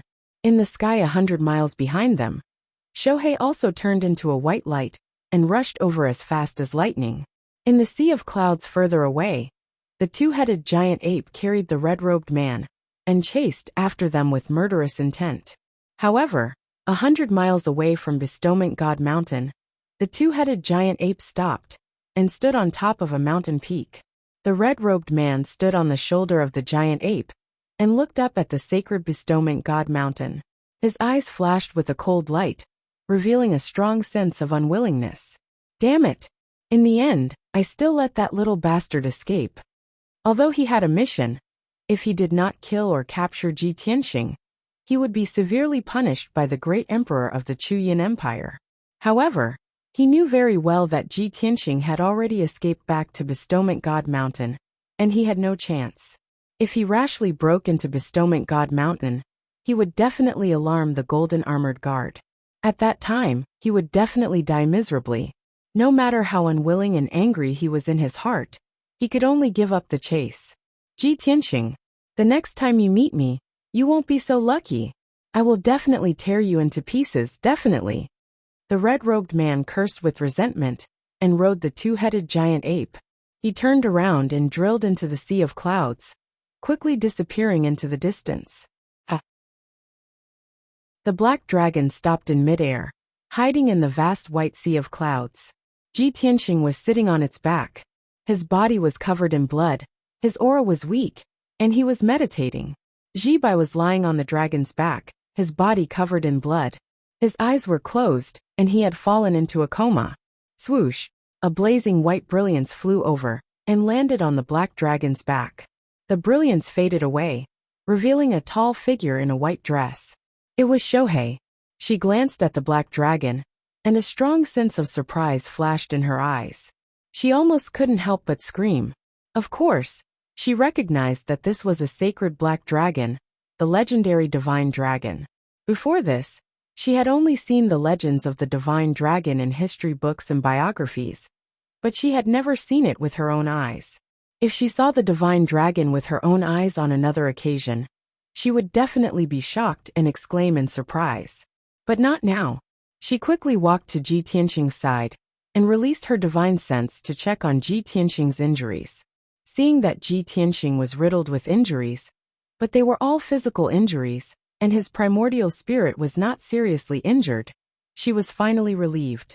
She waved her palm and sent out a wisp of green with light into Ji Tianqing's body to help Ji Tianqing heal his injuries. Ji Tianqing opened his eyes and shook his head at her. Shohei, don't worry about my injuries. Let's take a look at Ji Bai's situation first. Shohei nodded and quickly retracted her palm. She turned around and looked at the unconscious Ji Bai. She used her divine sense to check on Ji Bai's injuries. After checking the situation, she immediately frowned and her expression became serious. Ji Tianqing saw that her expression was strange and asked with concern, "How are Ji Bai's injuries?" Shohei said in a low voice, "Master, Ji Bai's injuries are too serious, and he has already fainted. He was already riddled with injuries, and the injuries to his body and primordial spirit were extremely serious." At the critical moment, he used his trump card, the lightning god's treasure body, completely overdrawing his strength and primordial spirit. However, Master doesn't have to worry too much. Ji Bai's life is not in danger. I have pills and treasures specially made for him to heal his injuries. He only needs to recuperate for a month, and he will be able to recover. After hearing Shohei's words, Ji Tianqing heaved a sigh of relief and nodded slightly. Since that's the case, you and Ji Bai will stay near the Investiture God Mountain. You should treat his injuries as soon as possible. Chapter 1636. Shohei brought the unconscious Ji Bai to the foot of Mount God Bestowment to treat his injuries. Ji Tianqing returned to the east courtyard of Heaven Saint Palace and entered a secret room to treat his injuries.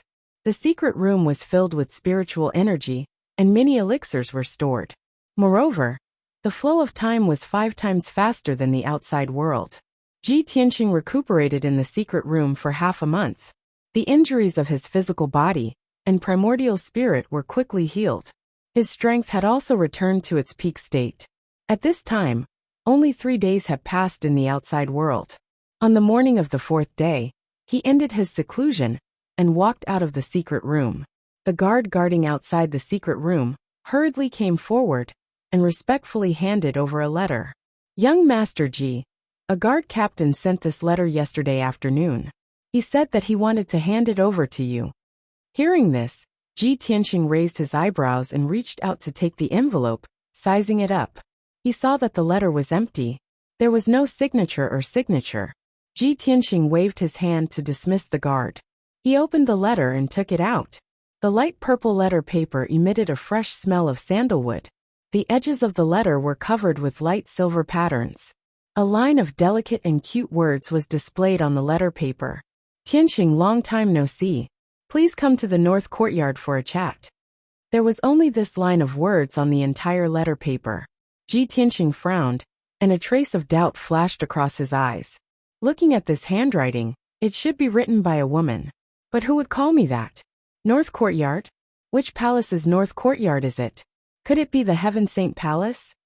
In his impression, there were many palaces at the peak of Mount God Bestowment. However, the Heaven Saint Palace was the largest. It was divided into 4 courtyards: east, west, south, and north. Ordinary God's disciples and God's envoys could not enter the Heaven Saint Palace. Only the sons of God, and goddesses were qualified to live there. Thinking of this, Ji Tianqing's mind flashed, and he immediately thought of a person. Jiujiu. That's right. Every time she comes to the peak of Mount God Bestowment, she stays in the north courtyard. Moreover, when she left, she said that she would come back for the God Disciple assessment. Ji Tianqing put away the letter and walked out of the east courtyard, heading for the north courtyard. Half an hour later, he arrived at the gate of the northern courtyard. The 4 golden-armored guards guarding the 2 sides of the gate bowed respectfully when they saw him. Greetings, young Master Ji. Greetings, young Master Ji. His young highness has been waiting for a long time.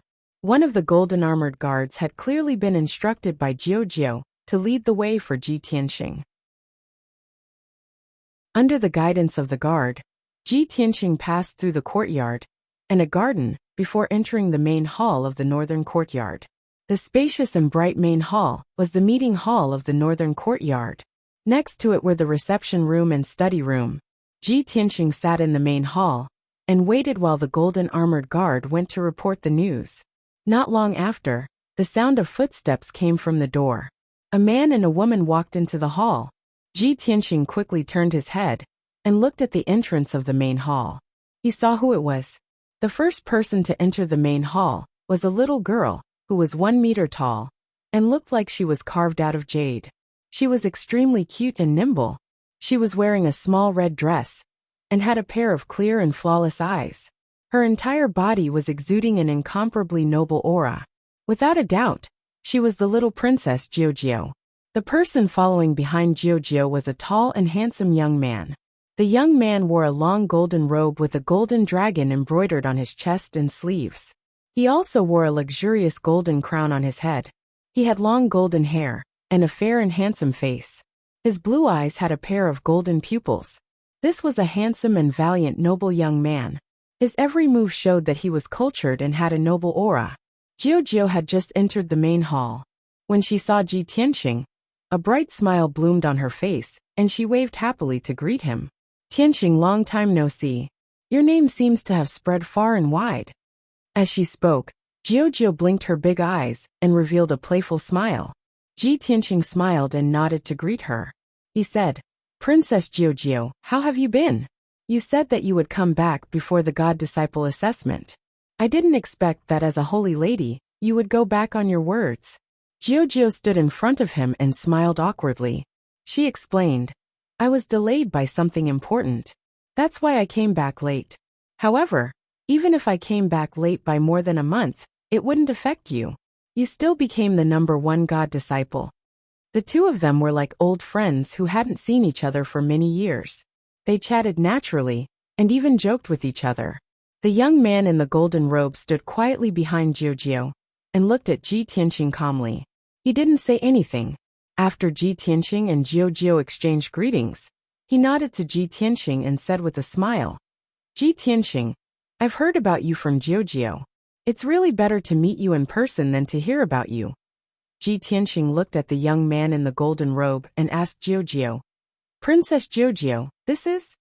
Jiu quickly pulled the young man's sleeve and introduced him with a smile. I was so focused on chatting with Tianqing that I almost forgot to introduce him to you. Tianqing, this is my 7th brother. He's one of the most outstanding people among my brothers.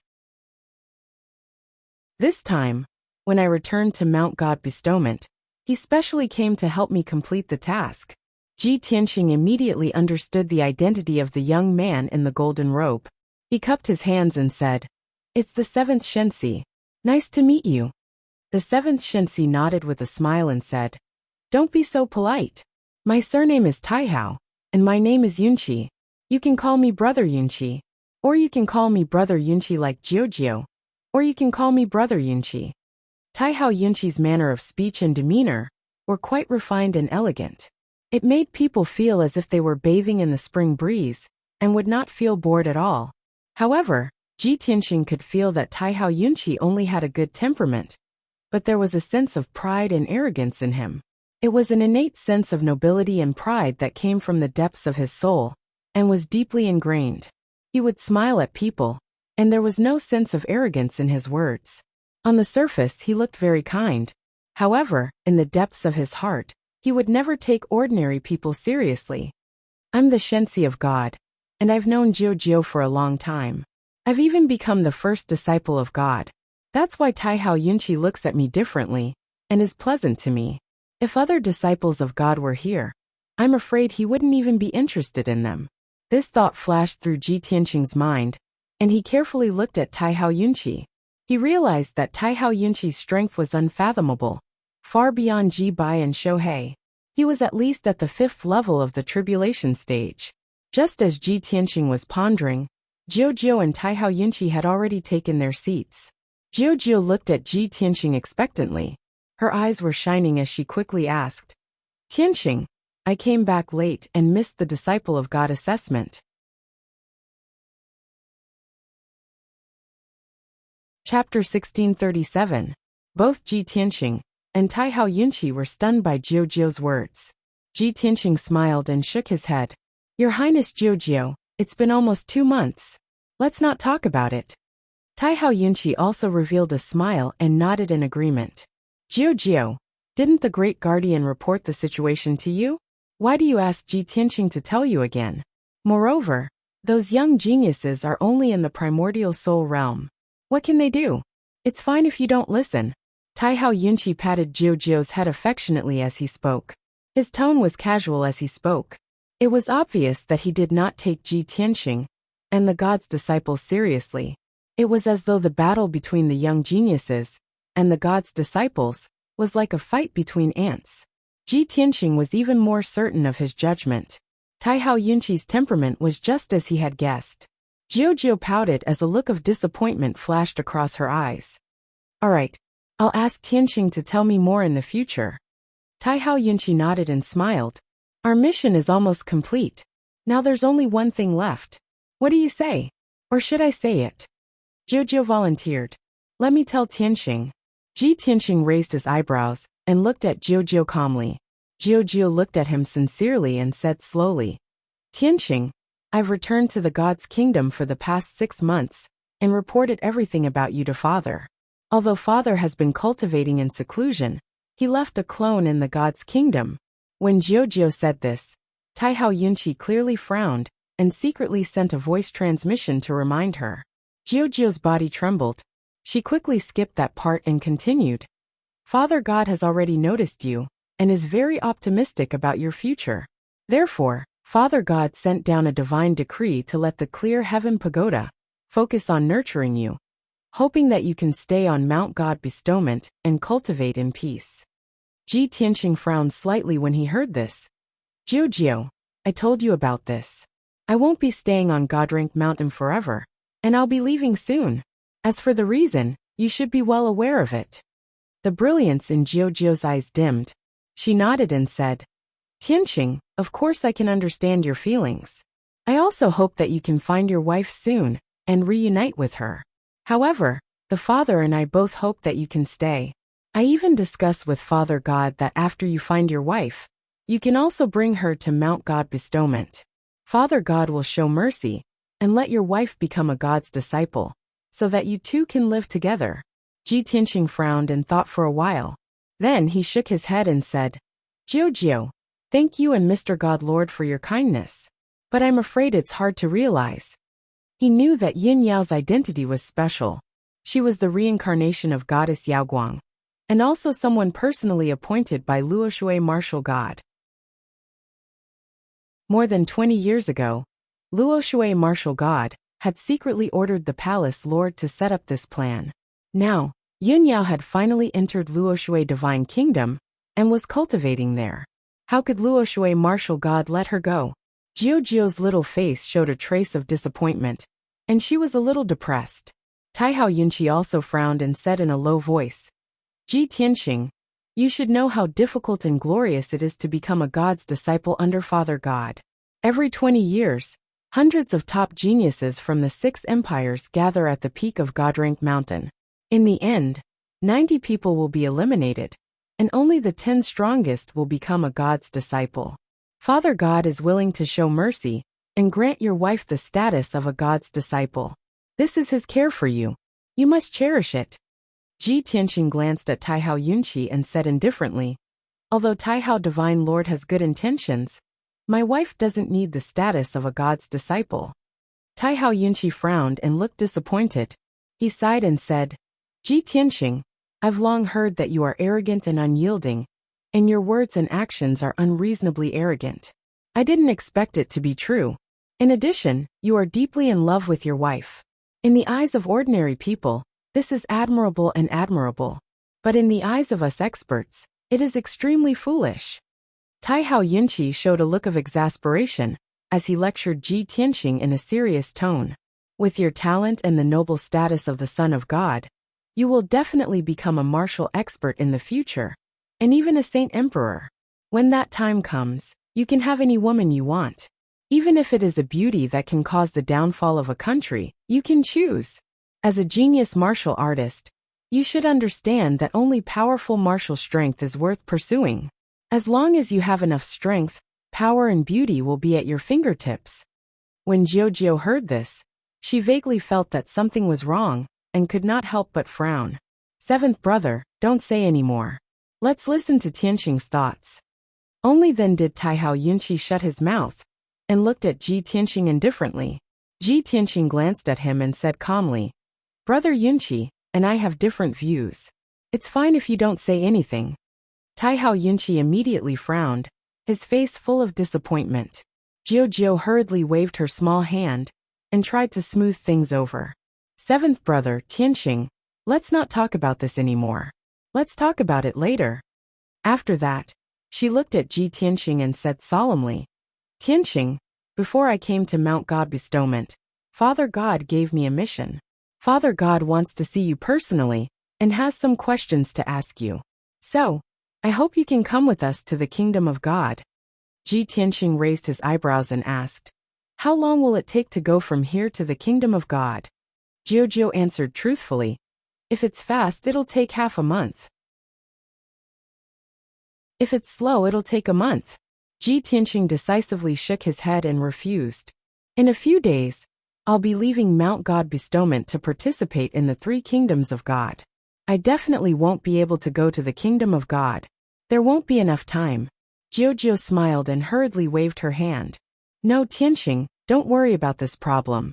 The 3 kingdoms of God exchange has always been held in the ruins of God. There's a space-time passage in the kingdoms of God that leads directly to the ruins of God. Come with us to the kingdom of God. After meeting Father God, you can pass through the space-time passage and reach the ruins of God. There's definitely enough time. Ji Tianqing remained silent and frowned as he weighed the pros and cons. Jiu saw that he was wavering and added, Tianqing, I already know about the grudge between you and the Chu Yin Empire. Forgive me for being blunt, but with your current strength, I'm afraid it'll be difficult to resist the Chu Yin Empire's revenge. If you want to solve the problem completely, the best way is to meet Father God. No matter how powerful the Chuyin Empire is, they are still Father God's people and must obey Father God's orders. You should understand what I mean, right? Jiujiu's words hit the nail on the head. Ji Tianxing immediately nodded and agreed. Chapter 1638. Seeing Ji Tianxing agree, Jiujiu heaved a sigh of relief.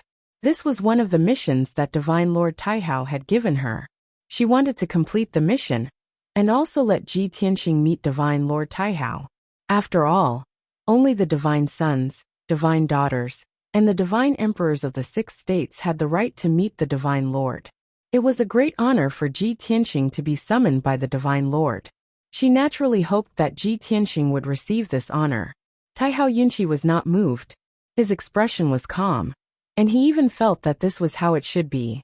In his opinion, if it were any other ordinary young genius, being summoned by the Divine Lord would be an honor that would be hard to come by in 3 lifetimes.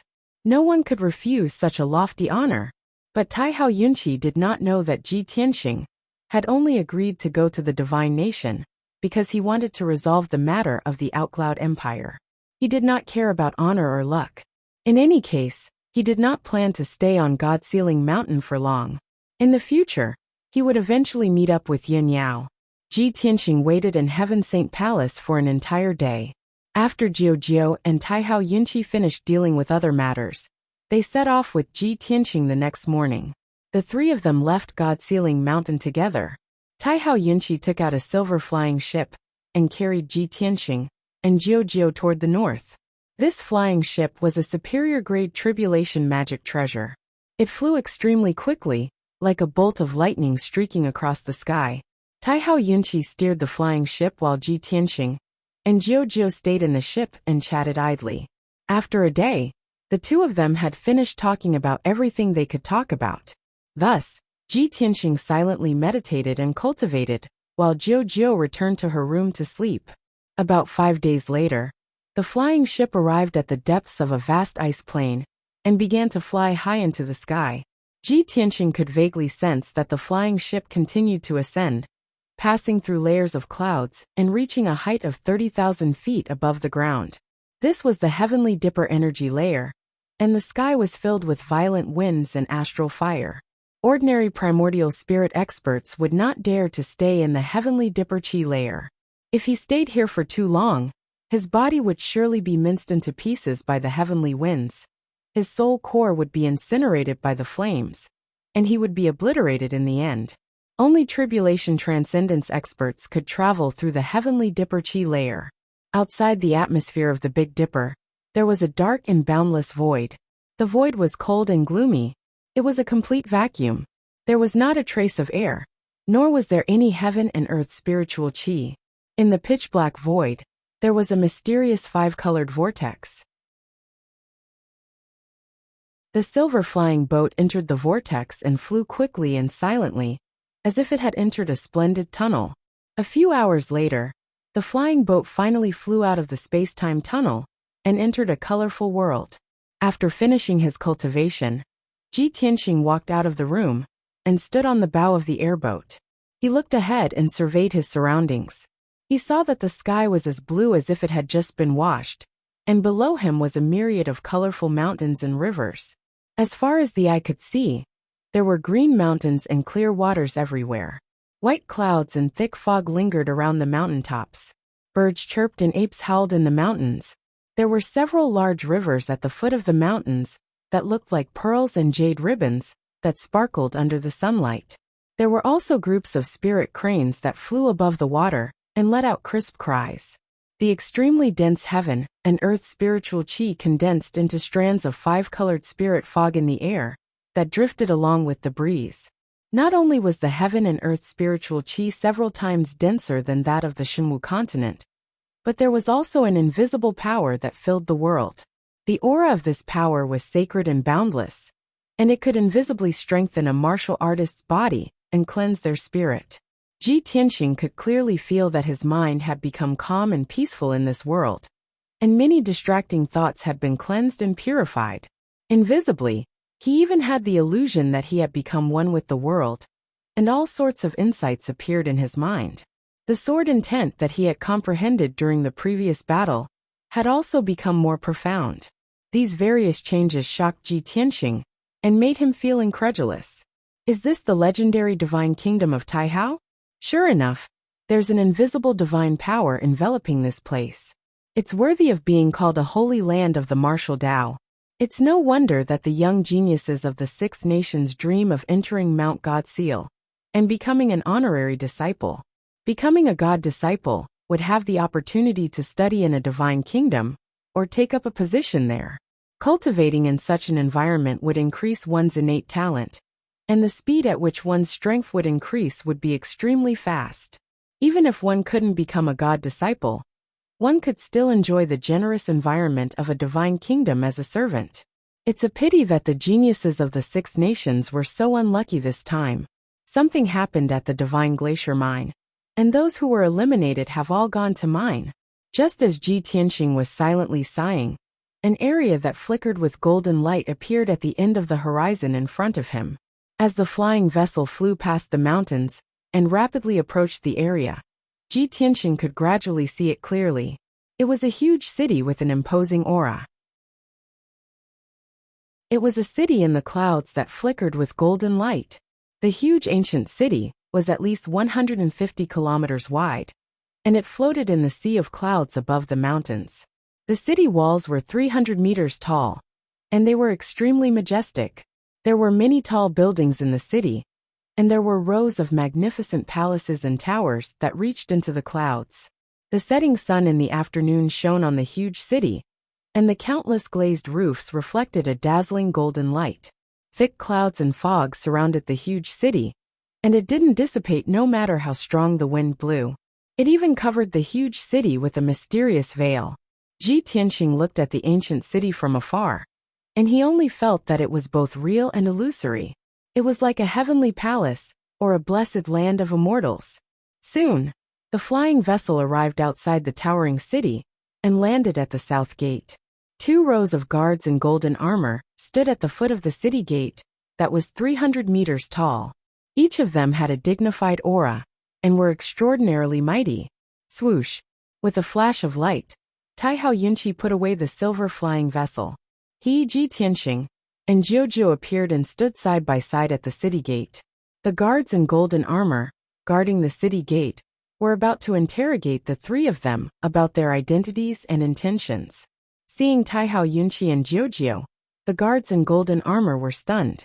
Then, a look of reverence appeared on their faces, and they respectfully knelt down to pay their respects. Greetings, 7th son of God. Greetings, Your Highness Jiujiu. The 2 rows of guards in golden armor knelt on both sides of the city gate respectfully. Taihao Yunqi ignored the guards and led Jiujiu and Ji Tianxing into the city through the city gate. The guards in golden armor didn't stand up until the 3 of them were far away, and they started to whisper to each other. The 7th prince and his highness have returned from the lower world. Why did they bring back a young man? I heard that the 7th prince and his highness went to Mount God Ceiling. That young man should be a disciple of Mount God Ceiling, right? It shouldn't be. The 7th prince and his highness personally escorted him to the holy nation? No disciple of God would receive such treatment. That white-robed young man must be extraordinary. There must be something special about him.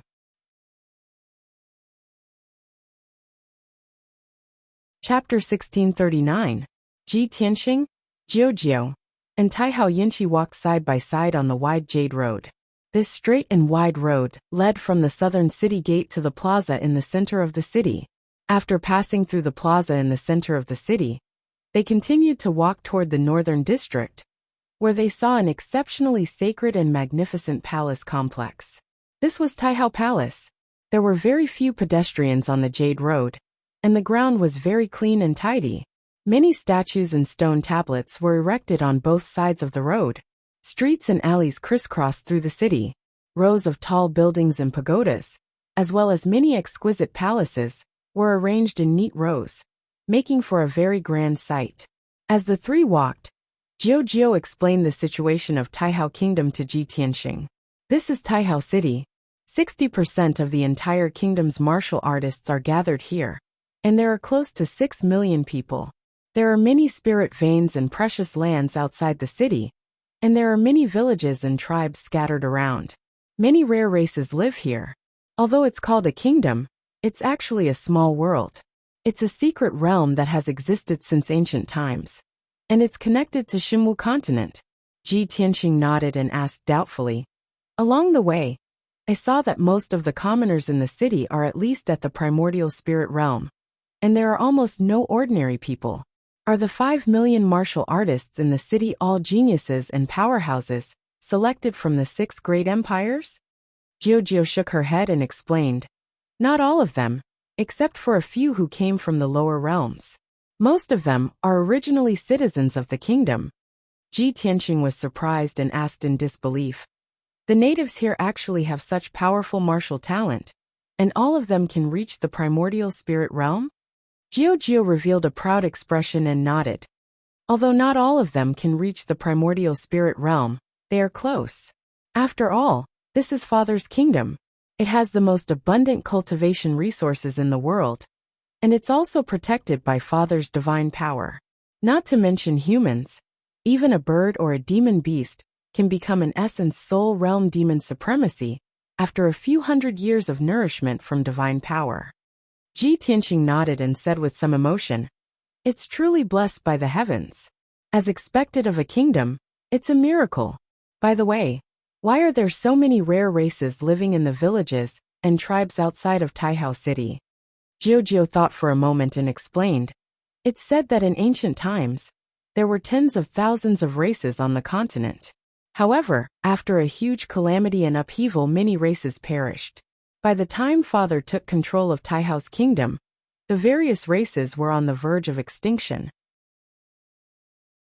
Father was merciful, and he could not bear to see the ancient times, so he brought some races that were on the verge of extinction to the kingdom. After tens of thousands of years of reproduction, the races that were about to disappear are now thriving again. Ji Tianxing nodded again and smiled. Divine Lord Taihao, this is a good move. God by God. By God by Jiu. By Jiu by God. The two of them chatted as they walked. Before they knew it, they had passed through the northern city district and arrived at the gates of the vast divine palace. Only at close range did Ji Tianxing truly realize how majestic and divine Taihao divine palace was.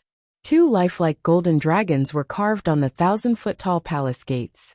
The 4 golden words Taihao divine palace were carved on the lintel, exuding the domineering aura of a sovereign who looked down on the world. Below the palace gates, the divine palace guards wore golden armor. They all had sabers at their waists and golden halberds in their hands. The insignia of Taihao Divine Kingdom was embroidered on their chests. When Ji Tianxing's group of 3 stepped through the palace gates, the guards on both sides knelt down and bowed, their postures extremely respectful and pious. After entering the divine palace, Taihao Yunqi parted ways with Ji Tianxing and Jiu. He left alone to report to God Lord Taihao and take care of some matters. Jiu led Ji Tianxing through the majestic palaces and into a palace called Rui. This resplendent palace was Jiu's personal residence. It was her personal residence. Inside and outside the palace, there were more than 100 golden armored guards and more than 100 maids and divine servants. Jiu settled Ji Tianxing in a guest room on the first floor, not far from the guest hall. Ji Tianxing meditated in the room and waited patiently for an entire afternoon. Only when night fell did Jiu come to find him. Tianxing, I just reported to Godfather. I will now take you to see him. Okay, thank you for your trouble. Ji Tianxing nodded and followed her out of the room. A few moments later, Jiu led him deep into the palace and into a bright and spacious study. The study was rather large and luxuriously decorated.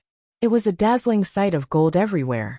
Under the northern wall, there was a large purple jade desk and a large purple jade throne inlaid with gems.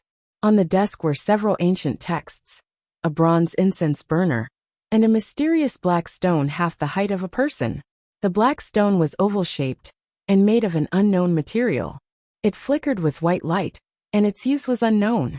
Ji Tianqing looked around and saw that there was only him and Jiu in the study. He asked, Jiu, aren't you taking me to see the Divine Master? Why are you in the study? Jiu chuckled. Tianqing, don't worry. Godfather is always in seclusion. Even I can't see his real body. Usually, when I report to Godfather, I communicate with him through the divine stone. With that, she formed a spell with both hands and shot out a dazzling white light into the mysterious black stone on the desk. Swoosh! The mysterious black stone lit up with a dazzling white light and condensed into a tall and mighty figure. This was a middle-aged man wearing a golden robe. He was tall and sturdy and had a dignified face. His clothes were simple and plain, but his thick eyebrows revealed a domineering aura. His deep eyes contained wisdom that could see through everything. Ji Tianqing recognized him at a glance. This white-robed man was Martial God Taihao. Of course, this was only the projection of Martial God Taihao's clone. Jiu looked at Martial God Taihao with a smile. She bowed and reported, Godfather, Jiu has brought Tianqing here. Martial God Taihao looked at her kindly and waved his hand. Jiu, you can leave now. Don't let anyone come close. Godfather has something to talk to him alone. Jiu was startled. She pointed at the tip of her nose and pouted. Godfather, even I can't listen? Of course. Martial God Taihao nodded slightly. His tone was kind but contained an unquestionable authority. Jiu pouted and nodded. All right, Jiu will leave now. With that, she quickly left the study and cast a spell to activate the defensive formation of the study. Chapter 1640. The secret room was so quiet that even the drop of a needle could be heard. Ji Tianqing and Martial God Taihao's clone looked at each other in silence. After a long while, Ji Tianqing finally spoke and broke the silence in the secret chamber. Greetings, Divine Master. He greeted Martial God Taihao with a cupped fist salute. Martial God Taihao finally came back to his senses. His expression was complicated as he said slowly, You're too similar. Not only do you look the same, even your bloodline and aura are the same. Ji Tianqing had been mistaken for Martial God Taihao a few times before, so he wasn't surprised by Martial God Taihao's reaction. He smiled and asked, Divine Master, are you talking about Kenshin? Of course. Martial God Taihao nodded and looked at him with sparkling eyes.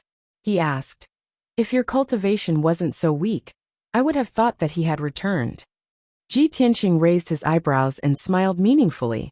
He asked, If he really did return, how would you react? Martial God Taihao was clearly taken aback.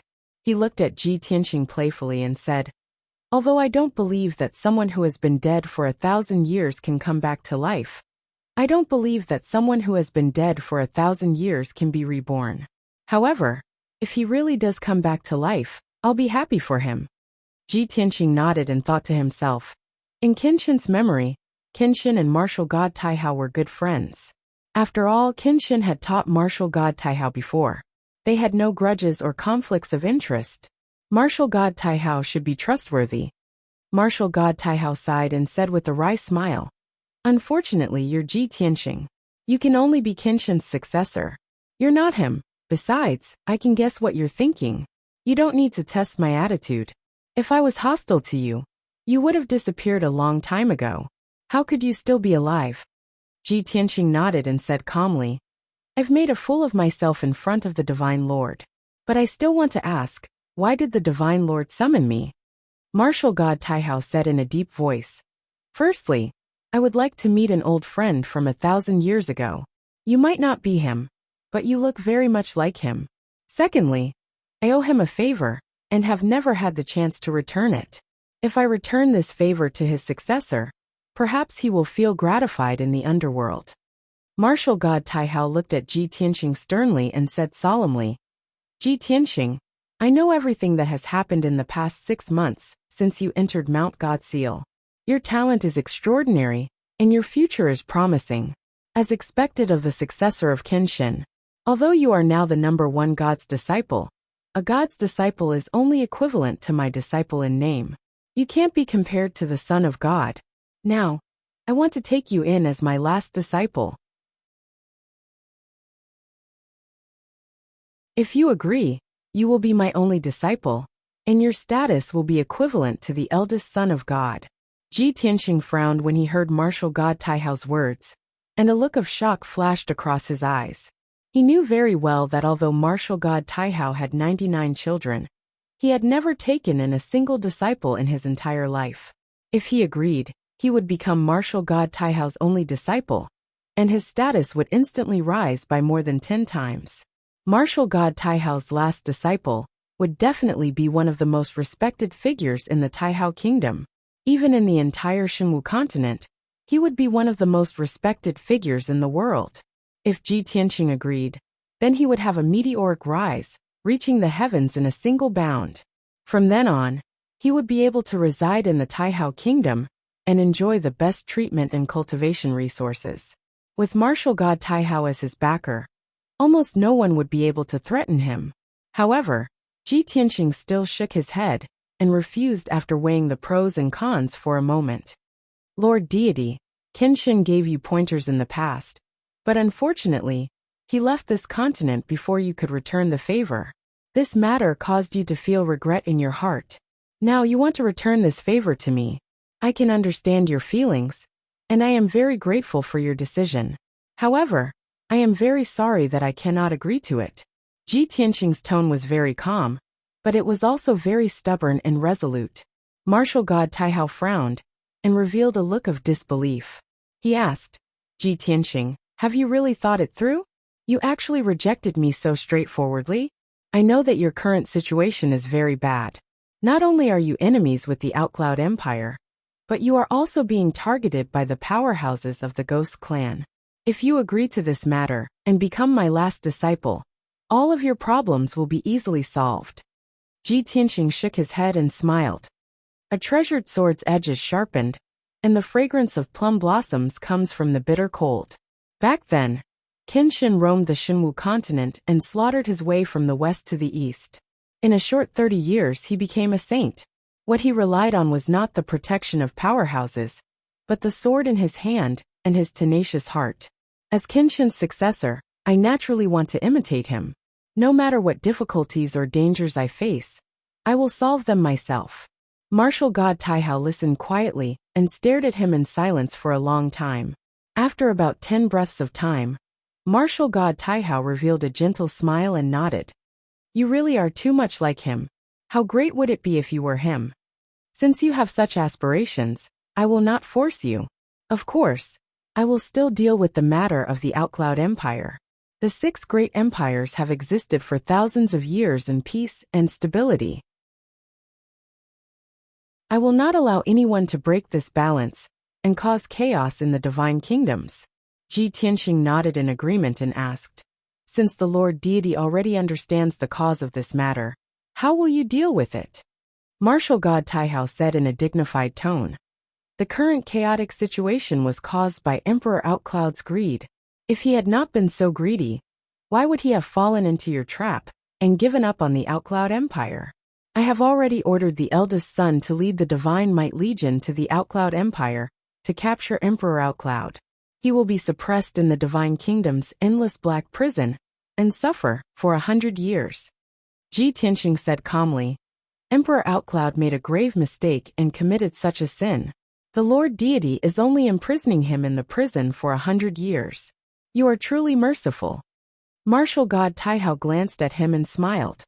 Ji Tianqing, you probably don't know about the endless black prison. Ask Jiujio when you have the chance. In addition, the great Emperor Chu Yin was once my disciple, and a rare martial sage expert. I can't kill him because of this, can I? Letting him reflect in the endless black prison for 100 years is already a severe punishment. Ji Tianqing saw that Martial God Taihao had made up his mind, and did not say anything else. He naturally hoped that Martial God Taihao would give the order to kill Emperor Outcloud to prevent future troubles. However, this was not realistic. There were only a dozen martial saints in the entire Divine Kingdom. Killing one meant one less.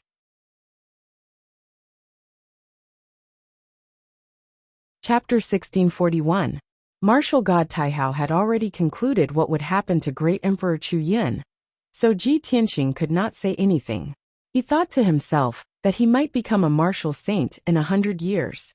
By then, even if Great Emperor Chu Yun wanted to take revenge on him, he would not be afraid. He thought for a while and thought of another question. He asked, Divine Master, Great Emperor Chu Yun will be locked in the boundless dark prison to reflect on his actions for 100 years. What about the Chu Yun Empire? Without a martial saint, there will be more chaos. Martial god Taihao smiled and said confidently, I have already made arrangements for this. You don't have to worry. The first divine son's strength and experience have been honed. He can take on a heavy responsibility. In the next 100 years, the first divine son will temporarily take over the position of divine emperor and control the entire Chu Yun Empire. Ji Tianqing was relieved. He stopped asking about the Chu Yun Empire and changed the topic. Divine Master, you mentioned the ghost race just now. I believe you know about the Glacier Divine Mine, right?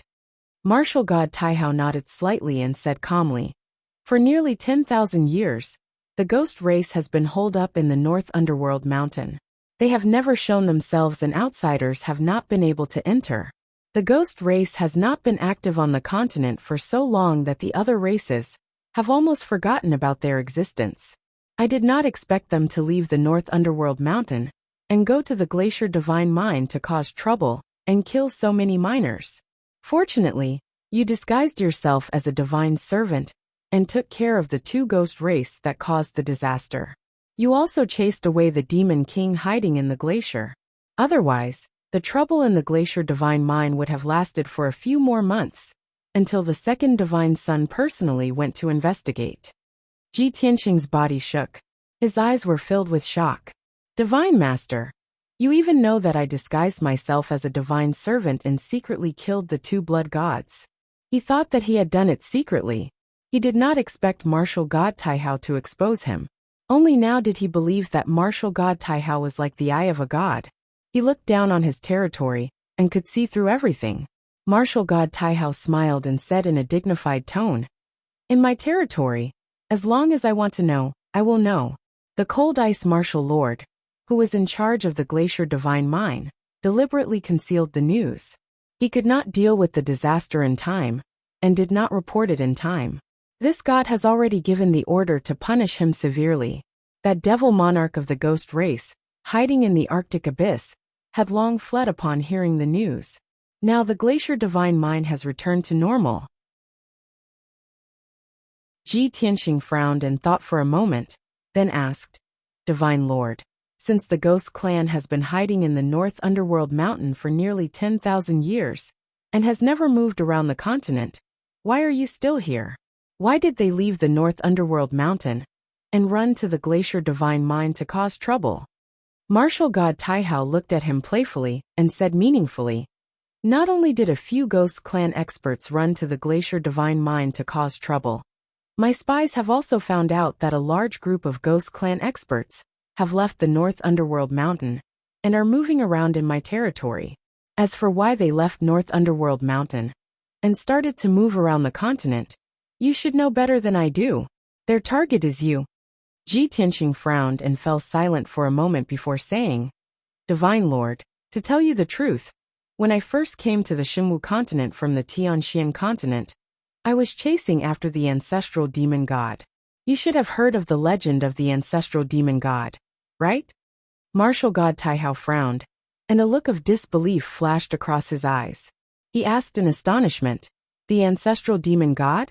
You chased it all the way to the Xinwu continent? How is that possible?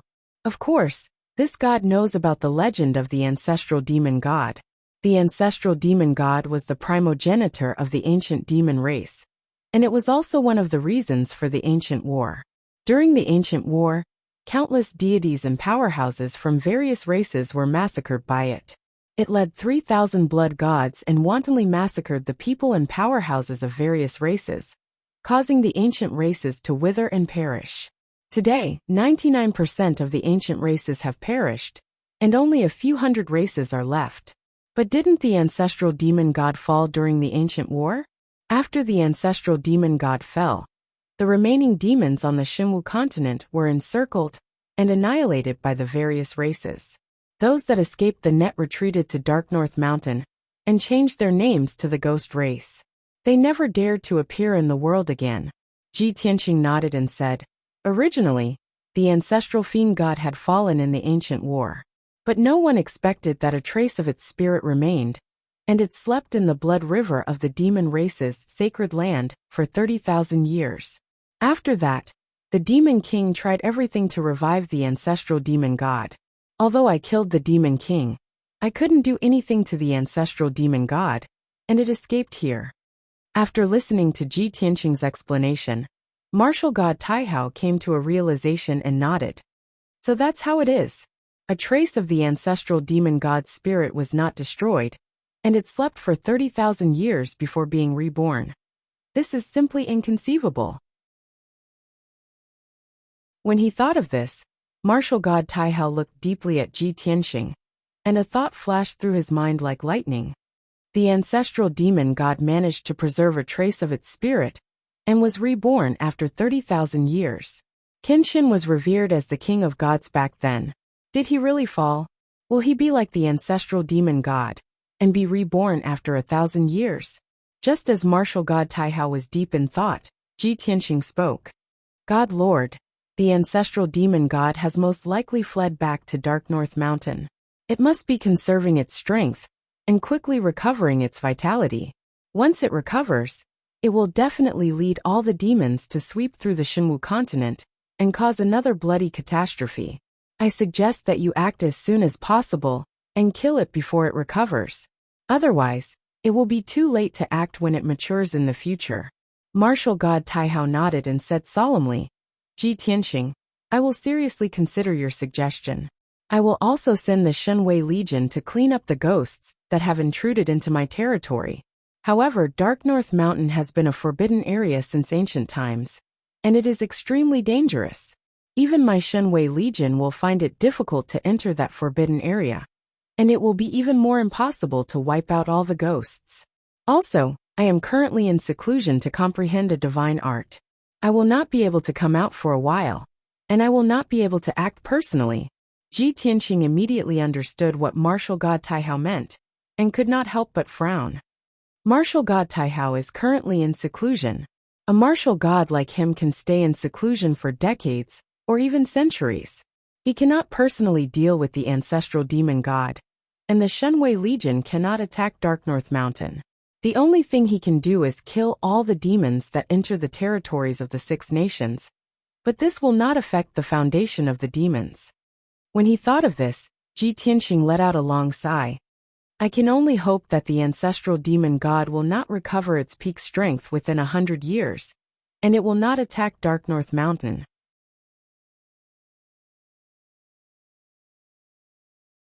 Chapter 1642.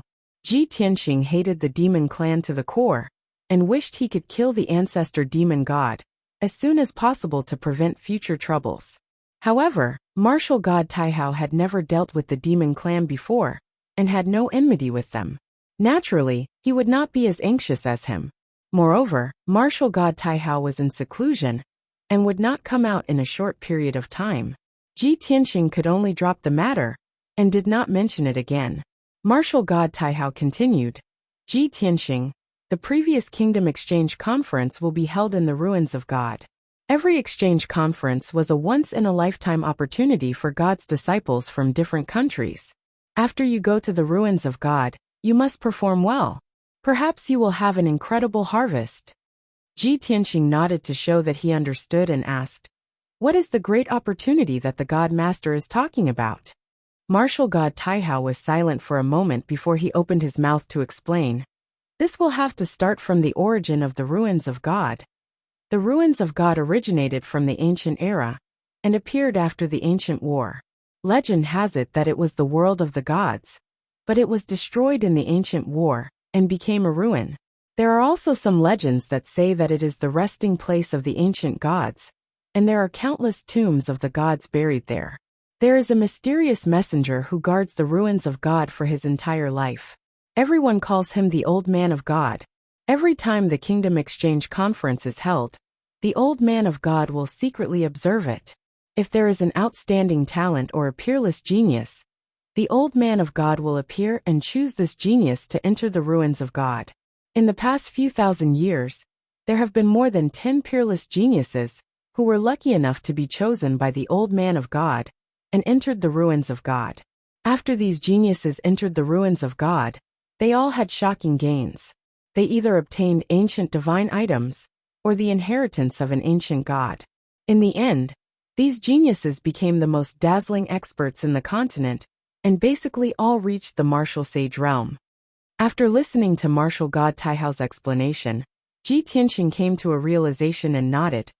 I see. The ruins of God is equivalent to the graveyard of the ancient gods, and there are countless divine Tao inheritances buried there. In the past few thousand years, only a dozen geniuses were chosen by the old man of God, and were lucky enough to enter the ruins of God. In that case, the old man of God's appearance is extremely rare. He might not appear in this Kingdom Exchange Conference? Martial God Taihao nodded slightly and said, Exactly. Whether or not the old man of the godly ruins will appear depends on whether or not there are any peerless geniuses among the God's disciples of the three divine kingdoms. Ji Tianxing nodded and said with a calm expression, If that's the case, then we can only let nature take its course. This matter cannot be forced. Martial God Taihao was just reminding him. He did not have high hopes. Then he changed the topic and said, Ji Tianxing, I heard from Jiujio that you are looking for your lost wife. Exactly. Martial God Taihao said gently. It's like looking for a needle in a haystack if you want to find her on your own. Why don't I issue an order for the spies of the various empires to help you find them? You'll definitely be able to reunite with your wife soon. Ji Tianxing bowed and said, Thank you for your kindness, Divine Lord, but there's no need for that. I've already found her tracks. I'll be able to see her and reunite with her during the Kingdom Exchange Conference. Martial God Taihao raised his eyebrows. His eyes flickered with astonishment. Is your wife a god disciple of the other two kingdoms? Ji Tianxing did not hide it. He admitted it openly. That's right, my wife is now under Martial God Luo Shui. Martial God Taihao would find out about it sooner or later with his ability. He might as well be honest with him, which made him seem more upright. Martial God Taihao frowned slightly and asked in a deep voice, So you won't be returning to Mount God Ceiling after the Kingdom Exchange Conference? Ji Tianxing looked at him calmly and said solemnly, To be honest, I'll try to reunite with my wife. I might not be able to stay on Mount God Ceiling. However, I'll remember the Divine Lord's kindness and care. If the Divine Lord needs me in the future, I'll do my best to repay the Divine Lord's kindness. Martial God Taihao was silent for a while before he smiled and said in a playful tone, I'm only taking care of you because of Kenshin. Why would I need you to repay me? Besides, it'll be at least a few thousand years before I need you. With Martial God Taihao's strength and status, he was one of the three giants of the Shenwu continent. Why would he care about Ji Tianxing's repayment and help? Ji Tianxing also understood this point, so he didn't say anything else. Martial God Taihao continued, Everyone has their own aspirations, so I won't force you. If you want to go to Luo Shui Kingdom, go ahead. After all, you're a descendant of Kenshin. If Luo Shui knows about this, he'll definitely take good care of you. Of course, whenever you want to return to Taihao Kingdom, Mount God Ceiling will always open its doors to you. Martial God Taihao's tone and expression were calm and indifferent. He seemed very tolerant and open-minded. Ji Tianxing bowed and cupped his hands. Many thanks for the Divine Lord's help. Martial God Taihao nodded slightly. You must remember not to forget your original intentions. Don't ruin Kenshin's reputation. Alright, you may go. After he finished speaking, Martial God Taihao's clone projection gradually dissipated and soon disappeared. The dazzling white light disappeared, and the mysterious black stone became dim. The study quieted down, and the light returned to normal. Ji Tianxing quietly pondered for a moment before turning to leave. When he walked out of the study, he saw Jiujio standing outside. She had a gloomy expression on her face, as she pouted and counted the time with her fingers. When she saw Ji Tianxing come out, she immediately revealed a joyful expression and hurried over to welcome him. Tianqing, you're finally out. Are you done talking to father? What did you talk about? Jiu raised her head and looked at Ji Tianqing. Her small face was filled with anticipation, and her big round eyes were filled with excitement. Ji Tianqing smiled and said, "The Divine Lord told me about the Kingdom Exchange Conference. He mentioned the ruins of God, and the messengers of ruins of God. He asked me to perform well." Jiu nodded and said in a clear voice, Even if father didn't tell you about this, I was going to tell you. The ruins of God is the world's #1 forbidden area. Every martial artist in the world dreams of entering the secret realm. You must perform well, and obtain the favor of the old man of the ruins of God. Other than this, what else did father tell you? Ji Tianqing saw that her desire for knowledge was too great. He couldn't bear to disappoint her, so he said, "The Divine Lord also told me about the Chu Yin Empire. He wants to send the eldest divine son to take over the Chu Yin Empire. He also wants to capture the Chu Yin Great Emperor and imprison him in the endless black prison to make him repent." By the way, Jiu, can you tell me about the endless black prison? Endless black prison? Jiu's eyes widened, the smile on her small face disappeared, and her eyes were filled with fear.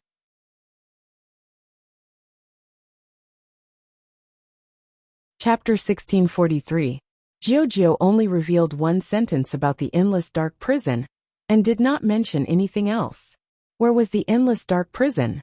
How terrifying was it? What dangers were there? He had no answer to any of these questions. However, Ji Tianqing knew that the great Emperor Chu Yin would not have a good life in the next 100 years.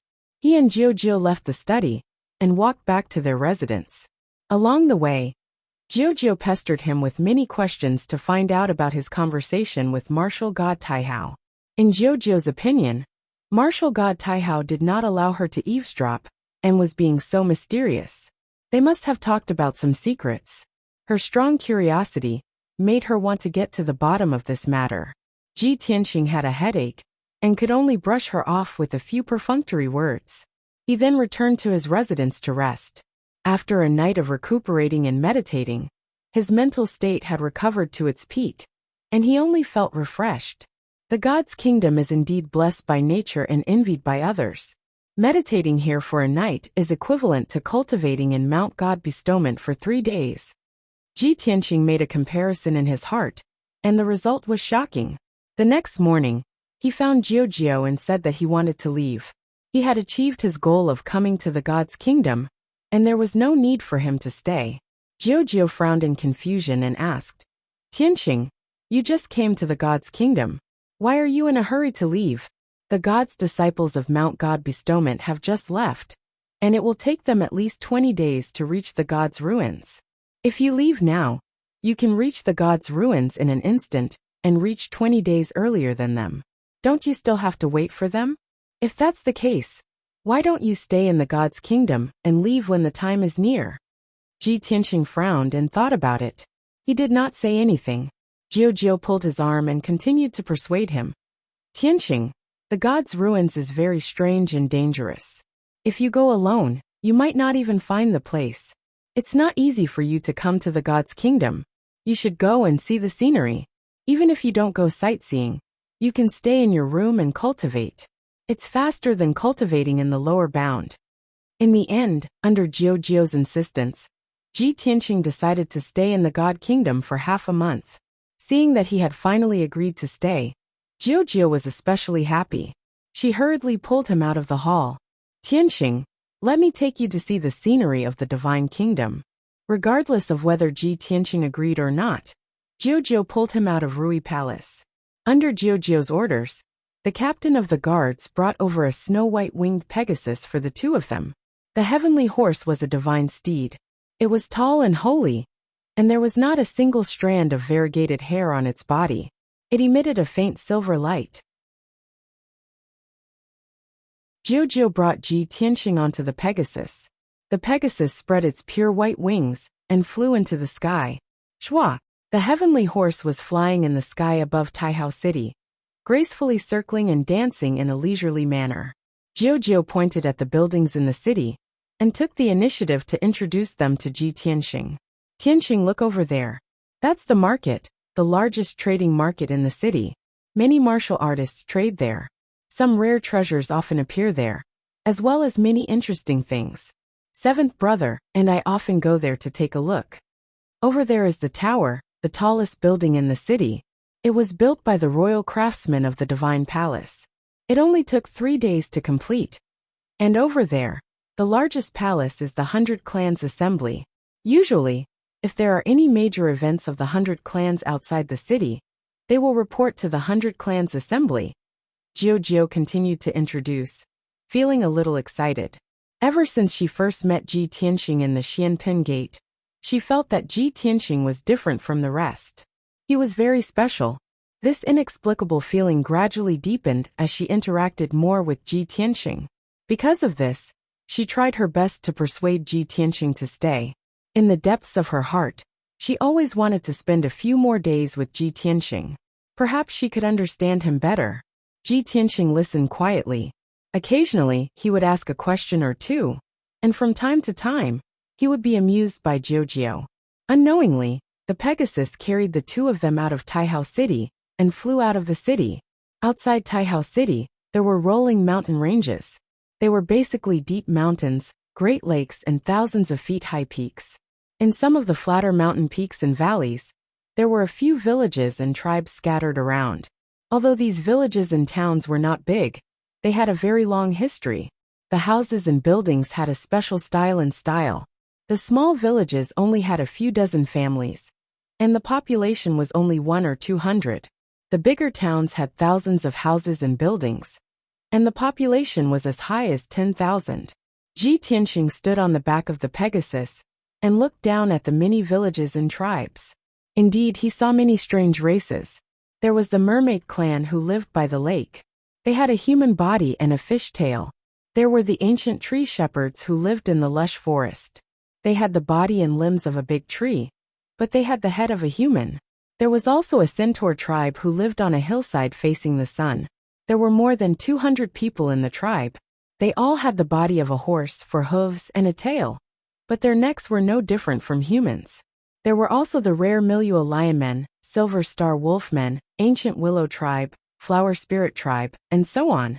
Ji Tianxing had never heard of most of the races. After seeing them, he felt that it was an eye-opener. There were only a few races that he had seen in the ancient books. However, this was the first time he saw them with his own eyes. About 2 hours later, the Pegasus flew deeper into the mountain range. Jiao pointed at a 2,000 feet high peak in front of them and said to Ji Tianxing, "Tianxing, that's the Moon Fox Mountain, the territory of the Moon Fox tribe. The people of the Moon Fox tribe, regardless of their gender, are very handsome and kind. They are good at making a kind of cake called the moon mark. It's very delicious. I used to visit them often." Ji Tianxing smiled and said jokingly, "You want to eat their cake, right?" "Yes." Jiao nodded and said with a smile, "I'll take you to try it. I believe you'll like it too." While they were talking, the Pegasus carried the two of them to the sky above the Moon Fox Mountain.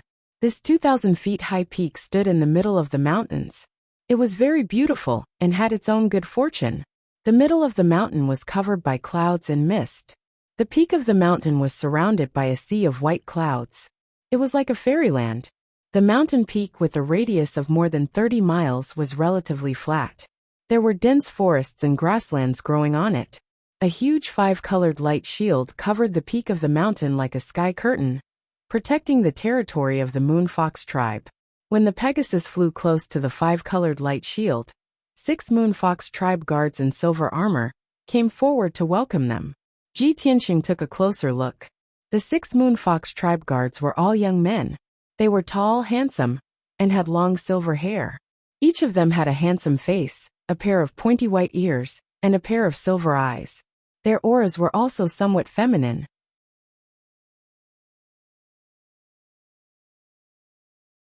Chapter 1644. The 6 guards of the Moon Fox tribe recognized Jiao. They did not need to look at Jiao's identity token. They quickly opened the 5-colored light shield and bowed in unison. "Greetings, Your Highness. Welcome to the Moon Fox tribe, Your Highness." All the guards greeted Jiao respectfully with smiles on their faces. Jiao waved at them and rode the Pegasus to the grassland at the peak of the mountain. Dozens of old houses and mansions were scattered on the flat green grass. They were all made of marble and inlaid with a large number of moonstones. At the northern end of the grassland, there was a 3-story silver palace at the edge of the forest. The palace was not big, but it had a unique design. It exuded a sacred and solemn aura. At the top of the palace, there was a statue of a mythical beast. Ji Tianxing glanced at it and vaguely saw that the white jade statue seemed to be an exceptionally handsome fox. While he was looking around, many people of the Moon Fox tribe had already gathered around him. Most of them were wearing long silver robes. Regardless of gender, age, or gender, they were all tall and slender. They were either handsome or beautiful. When the people of the Moon Fox tribe saw the Pegasus on the grassland, they all looked at Jiao. Everyone looked excited and expectant. They all knelt on the ground and kowtowed to Jiao. "Greetings, Your Highness. Greetings, Your Highness." Jiao was already used to this. She smiled and waved her hand. "Everyone, please leave. I'm just here to take a look." The people of the Moon Fox tribe stood up, but they did not want to leave. They stood far away and looked at Jiao and Ji Tianxing with smiles. Jiao smiled at Ji Tianxing and explained, "The people of the Moon Fox tribe are too friendly. Every time I come, I have to disturb the entire tribe.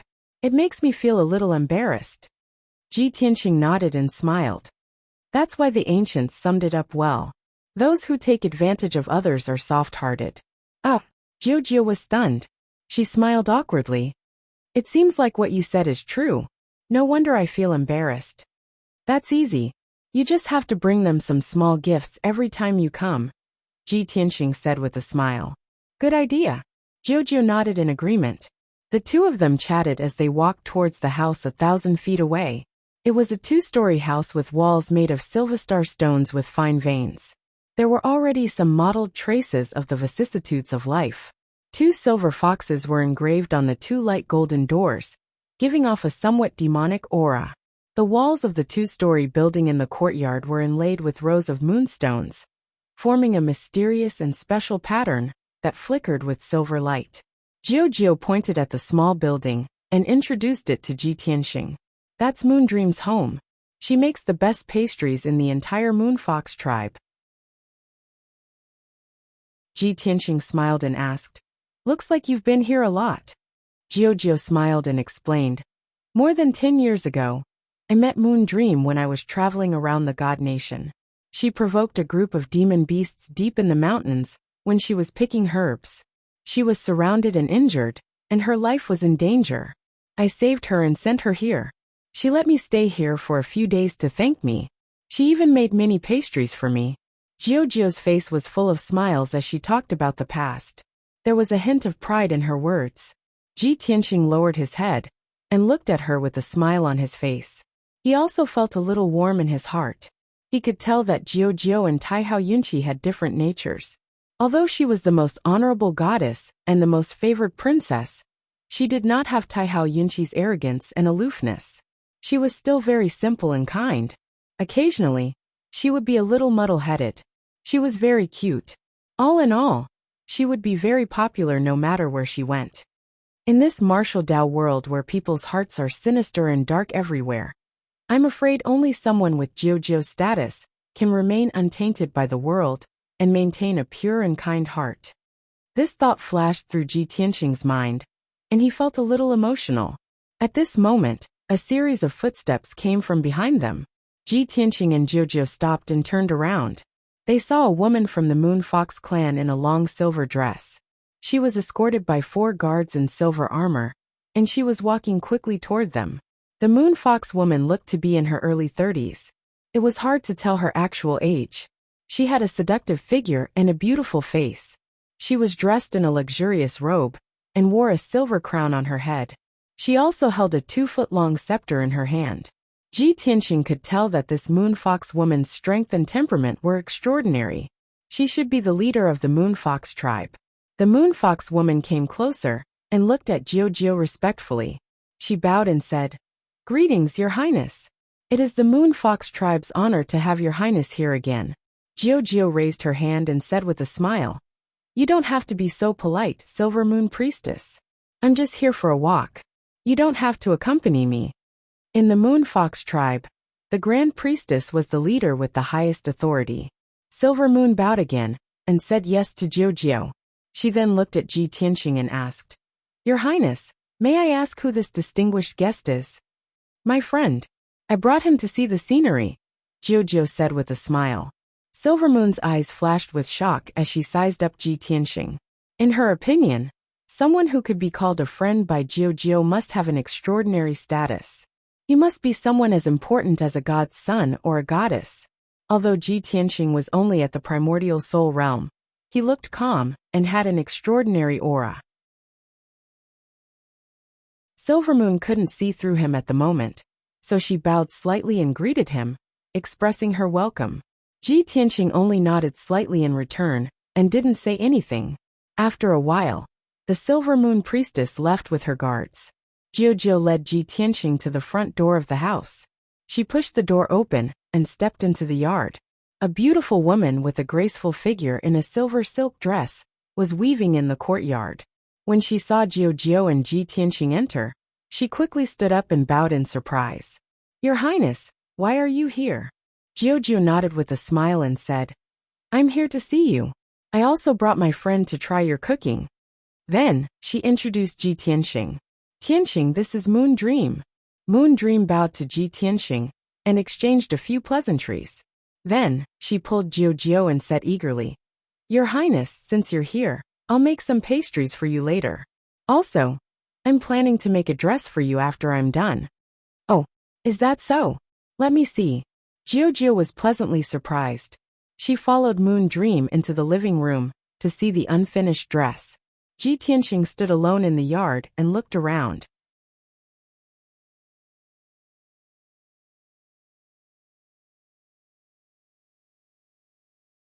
Chapter 1645. "Old Ji, let me out." Qianyu's voice suddenly rang out.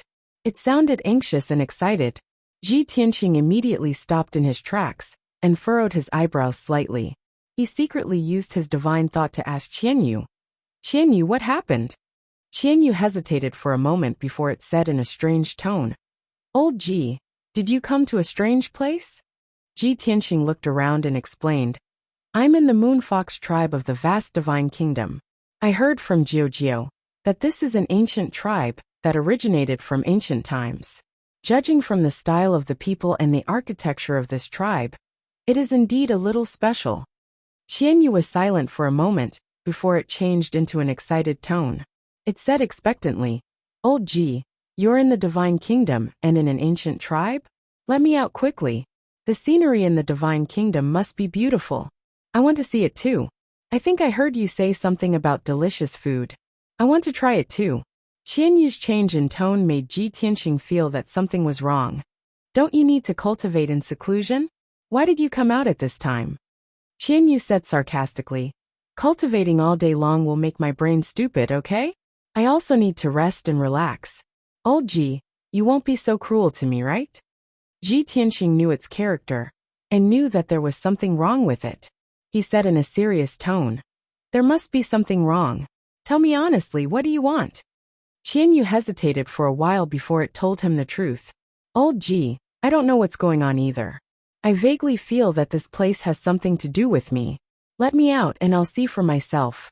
Then I'll know what's going on." Ji Tianxing turned his head to look at the only palace in the tribe. He stared at the fox statue at the top of the palace and observed it for a while. Ever since he came to the Moon Fox tribe, he noticed that there were fox pictures and statues everywhere in the tribe. The fox was not an ordinary demon beast. It was very majestic and had a bit of a celestial aura. After hearing Qianyu's words, he also felt that something was wrong. After considering for a moment, he nodded in agreement. "I can let you out, but you must behave yourself and don't cause trouble for me." "Of course, you still don't believe me." Qianyu of course promised. Ji Tianxing was relieved and opened the exit of the sword world. Shua! With a flash of icy blue light, Qianyu flew out of the sword of burial of heaven. At this moment, it did not reveal its 300-meter-long true body. Its body had shrunk 1,000 times, and it was only the size of an ordinary fox. Its entire body was emitting an icy blue brilliance, and its 12 furry tails almost covered half of its body. After landing on the ground, it looked around with a cunning look in its eyes. Ji Tianxing was just about to remind it not to run around when Jiao and Moon Dream walked out of the room. They were talking and laughing as they walked into the courtyard. Tianxing, let's sit in the living room and talk. What's this? Jiao was talking to Ji Tianxing when she suddenly noticed Qianyu, and her eyes lit up. Moon Dream also saw Qianyu, and her body shook. She stared at Qianyu with her eyes wide open. However, before they could see Qianyu's face clearly, Qianyu flew out of the house and disappeared in the blink of an eye. Ji Tianxing frowned. He was about to send a voice transmission to Qianyu to call it back. Jiao came up and asked curiously, Tianxing, is that little beast your pet? Ji Tianxing nodded. She looks quite cute. Why haven't I seen her before? Jiao stuck her head out and looked around. There was some anticipation in her eyes. Moon Dream's expression was complicated as well. She peeked out secretly, and her heart was filled with doubts. However, she was not familiar with Ji Tianxing, so she was too embarrassed to ask. Then, the three of them entered the living room and sat down. Moon Dream personally brewed tea for Ji Tianxing and Jiao. She also brought some spirit fruits before going to the kitchen to make some pastries. The tea was the Moonfox Clan's Star Spirit Tea. It tasted refreshing, and one would have rolling spirit chi after drinking it. The spirit fruits were also a species unique to Mount Yaoyu. They were very attractive and contained wisps of star power. After Ji Tianxing ate the 2 spirit fruits, the star power merged into his body and subtly tempered his body. After all, he had cultivated the galaxy body tempering art and could absorb the star power to temper his body. The spirit fruits on Mount Yaoyu were very beneficial to him. Unfortunately, he was worried that Qianyu would cause trouble, so he was distracted and could not focus on refining the star power. About an hour later, Moon Dream finally finished her work. She brought a plate of fragrant pastries to Ji Tianxing and Jiao. There were 8 crescent-shaped pastries on the simple silver tray. Each pastry was light silver and emitted bits of starlight. They were like the moon that had shrunk millions of times. The pastries were very exquisite. Even the texture was very particular. They also contained rich star power, which was very beneficial to cultivators. Jiao had been thinking about it for a long time. She eagerly picked up a pastry and tasted it. Ji Tianxing did not stand on ceremony and started tasting the moon mark.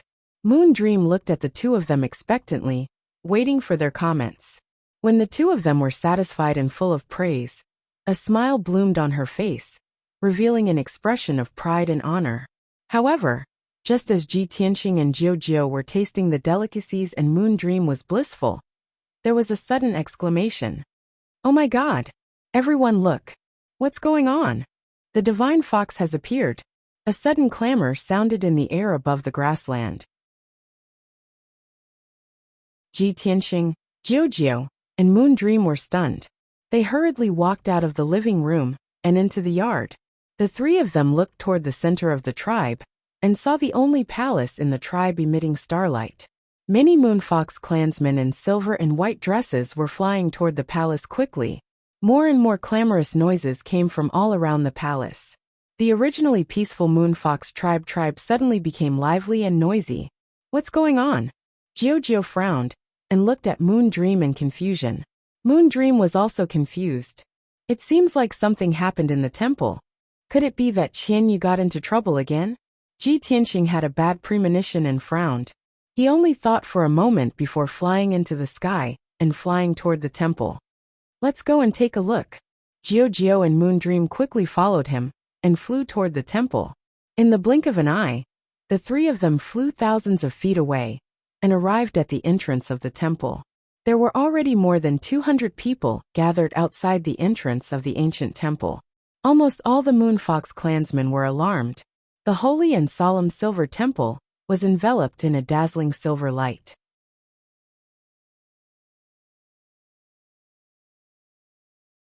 Chapter 1646. More than 200 Moon Fox tribesmen gathered outside the temple, discussing fervently. Everyone craned their necks to look into the temple, their faces full of doubt and shock. That's strange. Why would the temple suddenly light up and release such a strong divine power? Could it be that the fox god has shown his spirit? Could it be that our tribe's sincerity has moved the fox god? Look, the source of the divine light is the fox god statue. Don't worry. The high priestess and the guards have already entered the temple to check on the situation. There will be a result soon. I wonder if it's a blessing or a curse for something like this to happen in the temple. Ji Tianxing, Jiao, and Moon Dream were even more confused when they heard the crowd's discussion. Even if they asked around, no one would be able to explain the cause and process of the incident. They did not know what was going on. Just as everyone was discussing, 2 guards escorted the Silver Moon Priestess out of the temple. The Silver Moon Priestess' expression was very serious. Her face was as cold as ice, and there was a hint of anger between her brows. However, she suppressed her anger and maintained a dignified demeanor. She stepped over the marble steps and went straight to Jiao. Your Highness, something happened in the shrine. I'm sorry to have disturbed you. I'm deeply sorry. As she spoke, the Silver Moon Priestess bowed to Jiao. Jiao frowned and asked with concern, Silver Moon Priestess, this temple is the Moon Fox tribe's place of faith. It has always been peaceful. How could something happen? What the hell happened? Can I go in and take a look? The Silver Moon Priestess did not answer directly. She glanced coldly at Ji Tianxing and said calmly, Little Highness, this is very strange. I'm afraid it has something to do with your friend. Jiao was even more confused. She turned to look at Ji Tianxing and asked, Silver Moon Priestess, what is going on? The Silver Moon Priestess took a deep breath and explained in a low voice. 100 breaths ago, an ice-blue demon beast barged into the temple. After the guards found it, they wanted to chase it out of the temple, so as not to disturb the ancestors of our clan. Who would have thought that the little beast's speed was so fast that it actually dodged the guards' chase and entered the statue? It even swallowed the summoning moon divine stone in one gulp. I've already asked the guards to investigate. Someone saw the demonic beast flying over from Moon Dream's house. What? Jiao Moon Dream? And the others opened their eyes wide in disbelief. Ji Tianxing frowned, and a touch of helplessness flashed in his eyes. He thought to himself, Damn Qianyu. Just now he promised me that he wouldn't get into trouble. I didn't expect that in just a short while, it would cause such a huge disaster for me. He didn't know what the divine moon stone the Silver Moon Priest was talking about. However, the Silver Moon Priest and the rest of the Moon Fox clansmen were shocked and furious. Seeing everyone's reaction, Ji Tianxing could also guess that the divine stone of the summoning moon was definitely something extremely important. After all, this temple was the place of worship for the Moon Fox clansmen. It was a sacred place that could not be desecrated. The statue and the divine stone of the Moon Fox clan were also the sacred objects of the Moon Fox clan. The Silver Moon Priest looked at Jiao and said in a low voice, Young Highness, to be honest, if this young master was not your friend, I would have already ordered him to be arrested. Our clan has always believed in the ancestors. Even when we were on the verge of extinction, we did not forget to protect the statue and the divine moon stone of the ancestors. To us, nothing is more important than the statue and the divine moon stone. Now that something like this has happened, I implore Young Highness to deal with it impartially. The Silver Moon Priest's tone was very solemn.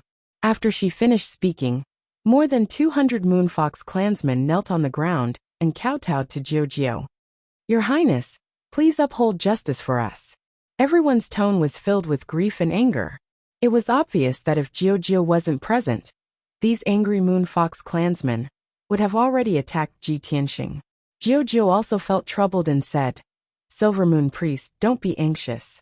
Let's go in and take a look first. I believe that my friend will not have any ill intentions towards the Moon Fox clan. After that, she pulled Ji Tianxing up the stairs and walked towards the entrance of the temple. The Silver Moon Priest suppressed the anger in her heart and followed them into the temple. As for Moon Dream, she could not enter the temple without the permission of the high priest. She could only wait outside the door with her clansmen and wait anxiously. Ji Tianqing and Jiuzhou stepped through the door and entered the vast and bright temple. The temple, which had a radius of 100 feet, was decorated with the unique features of the other clans. The floor was paved with marble and inlaid with all kinds of colorful gems to form mysterious patterns. 16 thick and sturdy pillars stood on both sides of the temple and were painted bright silver.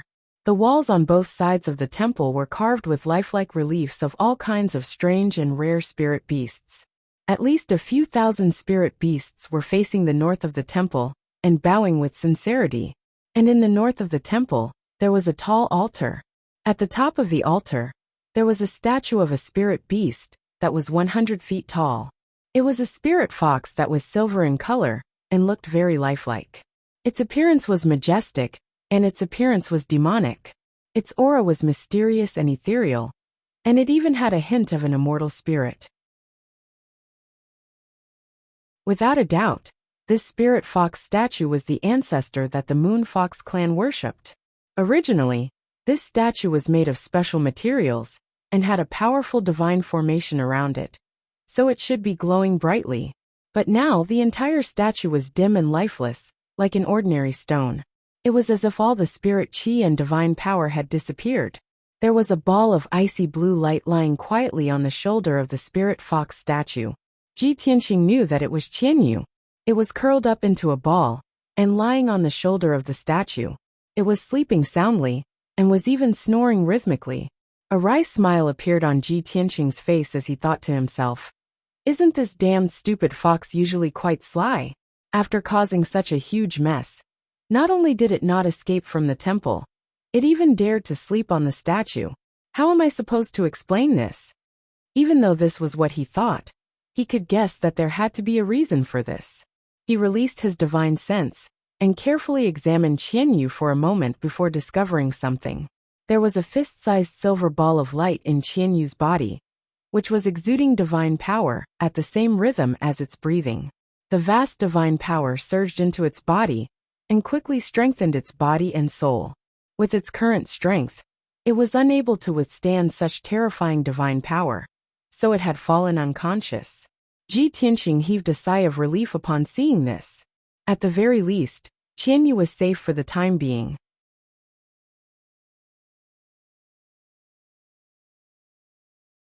Chapter 1647.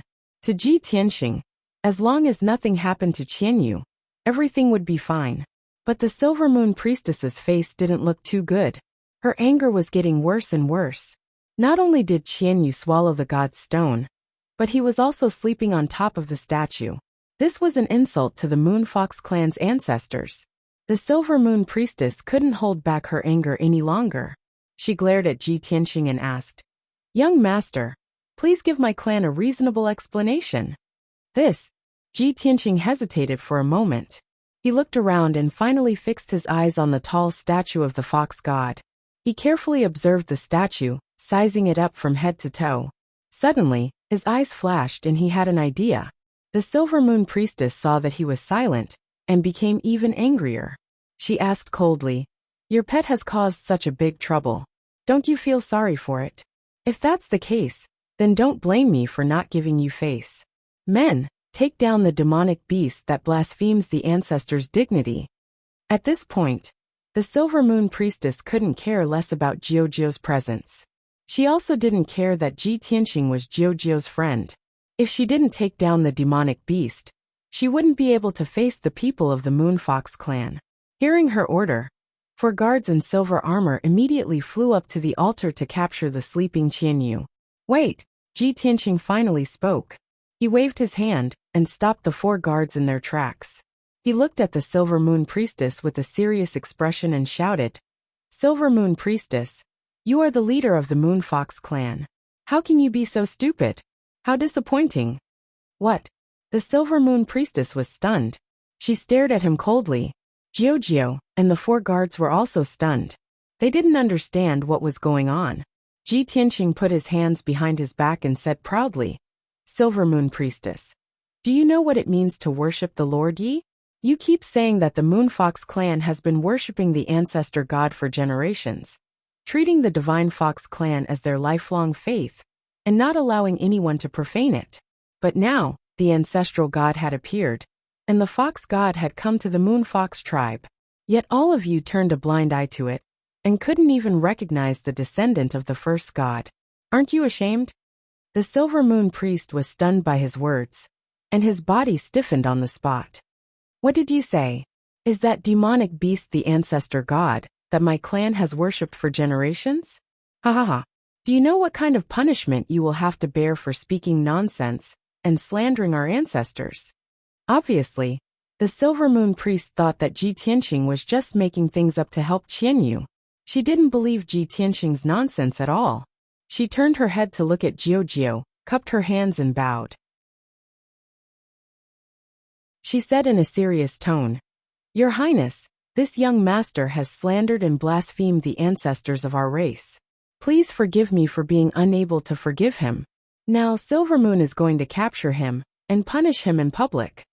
The Silver Moon priest could not take it anymore. Even if Jiu was present, he would immediately order for Ji Tianqing to be arrested and punished in public. Jiu did not expect things to turn out this way. She hesitated, but she only hesitated for a moment before shaking her head. Silver Moon priest, I don't think Tianqing would spout nonsense. He must have his reasons for saying this. Why don't you give him a chance to explain himself? If he really did offend the ancestors of the Moon Fox clan, I will not protect him. Since Jiu had spoken, the Silver Moon priest could only nod and agree. All right, I'd like to see how he can justify himself. The Silver Moon priest glared at Ji Tianqing, his eyes cold and sharp. Ji Tianqing's expression did not change. He still had that mysterious look on his face. He said in a low and serious tone, "It was a coincidence that I came to the kingdom of God. It was even more of a coincidence that I followed Her Highness Jiu to the Moon Fox clan. But I believe that there is a thread of fate that led us to this place. Perhaps the decline of the Moon Fox clan and the piety of worshipping the ancestors of the Moon Fox clan moved the heavens and gave us the opportunity to manifest our ancestors. That's right. That little ice blue beast is my pet and companion. Its name is Qianyu, and its origin is the legendary heavenly fox." When the Silver Moon priest heard this, he frowned and his eyes became complicated. Jiu blinked her big bright eyes and looked at him expectantly. She had a vague premonition that Ji Tianqing was mysterious and extraordinary. Even his pet was not simple. Ji Tianqing pointed at the ground and said in a serious tone, "From the moment Qianyu and I stepped into the Moon Fox clan's territory, we sensed a special aura. To Qianyu, there was a mysterious magical power that attracted it. It was like a family member calling it home. So, in a moment of excitement, it followed the call of the mysterious magical power and barged into this temple. As for what happened after that, it was all logical, because it is the descendant of the Moon Fox clan's ancestors." These impassioned words were powerful and resonant, causing the blood of the 4 silver-armored guards to boil with passion. Even Jiu was affected by Ji Tianqing's words, and a smile appeared on her small face. She was deeply gratified and expectant. The Silver Moon priest's expression also changed. She was bewildered and hesitant. She looked at Ji Tianqing and then at Qianyu, who was curled up in a ball. In the end, she shook her head and said in a low voice, "This is only your one-sided story, and it is an exaggeration. According to the records of my clan's history, the ancestors of the Moon Fox clan disappeared thousands of years ago. My clan's people have searched the entire Shinwu continent, but they have not found any traces of the ancestors, let alone their descendants. No matter what you say, I will not believe it. How can your pet be the descendant of my clan's ancestors?" Ji Tianqing suddenly smiled. His smile was profound and unfathomable. "That's right. There are no traces of the Moon Fox clan's ancestors on Shinwu continent, but Qianyu did not come from Shinwu continent." Jiu hurriedly nodded when she heard this. "Silver Moon priest, I can testify to this." The Silver Moon priest fell silent. She looked at Ji Tianqing with a complicated expression, and then at Qianyu, who was curled up in a ball. Her emotions were in a mess, and she became even more hesitant. At this point, Ji Tianqing pointed at the fox god statue and said, Silver Moon Priest, take a good look at your ancestors. Count how many tails they have. The Silver Moon Priest frowned and said in an unhappy tone, My clan has worshipped the ancestors for generations, and I have served them for more than 100 years. How can I not know this? The ancestors are the noblest of foxes, and they have 12 tails. Ji Tianxing's lips curled up into a smile. He stretched out his hand and shot out a golden light, grabbing the sleeping Qianyu.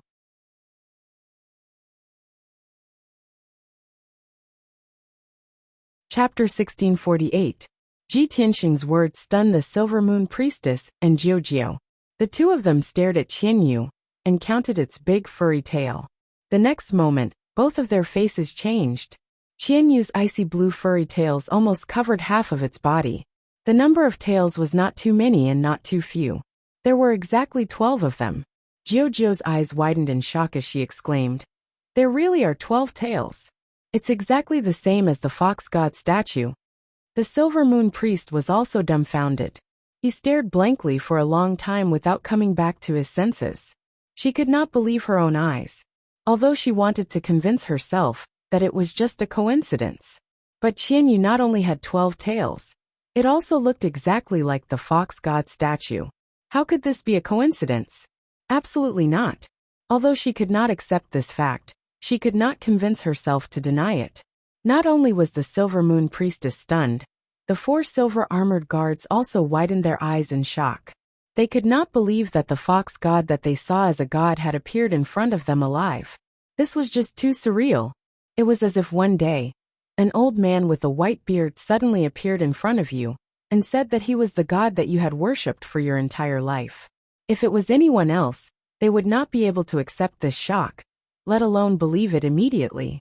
The temple was so quiet that even the sound of a pin dropping to the ground could be heard. Ji Tianxing was silent for a moment. When the Silver Moon Priestess and the rest recovered, he continued, I know that you all do not want to believe this, but this is the truth. You have no choice but to believe it. All these years, I have been helping Qianyu to investigate its origins. Now the truth is out. It is the descendant of the moon fox god, the noble and powerful heavenly fox. Ji Tianxing said righteously. His tone was firm and sincere. Jiujiu was the first to recover. She frowned and thought for a moment before nodding in agreement. Silver Moon Priestess, I think Tianxing is right. I brought him for a stroll in the kingdom today, and accidentally came here. Also, this heavenly fox called Qianyu is exactly the same as the fox god statue. Even if it swallowed the divine moon stone, there is nothing wrong with it. It can even absorb the power of the divine moon stone. This means that even if Qianyu is not the moon fox god, it is deeply related to the moon fox god. Jiujiu's reminder. The Silver Moon Priestess immediately came to her senses and nodded. Qianyu is the descendant of the moon fox god, but it swallowed the divine moon stone. The divine moon stone. Young Master Ji, I will not pursue Qianyu's crime of offending the ancestor gods. However, this divine stone is extremely important to our clan. Please return it to us. The priestess did not want to Qianyu as the moon fox god. Gods were gods because they were illusory. They could only be worshipped and not seen with their own eyes. Qianyu was the moon. She. Yu. Moon Chu Yu. Was. The her moon Yu? She. The Silver Moon Priestess wanted the divine moon stone back, so that Ji Tianxing could leave with Qianyu. But Ji Tianxing would never agree to that. Silver Moon Priestess, you're being unreasonable. Qianyu is the descendant of the moon fox god. You have been worshipping the moon fox god for generations. Now that it is back, it is your piety that has moved the moon fox god. This is a joyous occasion for the moon fox god. As for the divine moon stone, it is the moon fox god's treasure. Or, it was left behind by the moon fox god. Qianyu swallowed the divine moon stone. You can say that it is returning to its rightful owner. Ji Tianxing looked at the Silver Moon Priest with a serious expression and analyzed the situation in a serious tone. The Silver Moon Priestess was dumbfounded. She stared at Su Ping, stuttering. You shameless bastard. I have never seen someone as unreasonable as you. You can't tell right from wrong. That divine moon stone is the moon fox god's treasure. Your pet swallowed the divine moon stone. How am I being unreasonable? Ji Tianqing handed Qianyu to the priestess. From now on, Qianyu is no longer my pet. It is the moon fox god. Didn't you say that the moon fox god has been worshipping the moon fox god for generations? It is time to test you. The moon fox god is here. Serve it well. With that, Su Ping turned around and was about to walk out of the temple. The silver moon priestess held the sleeping Qianyu in her arms. She did not know what to do. If she really had to worship Qianyu as a deity, she wouldn't be willing even if she was beaten to death. But Ji Tianqing had thrown Qianyu to her. She did not know what to do. Helpless, she turned to look at Jiao and gave her a pleading look. Jiao pouted. She wanted to help, but she could not. The silver moon priestess felt a headache coming on. She shouted to Ji Tianqing, "Young Master Ji, please wait." Ji Tianqing was just pretending to leave. He immediately stopped and turned around to ask, "What's wrong? Don't you want to serve the moon fox god?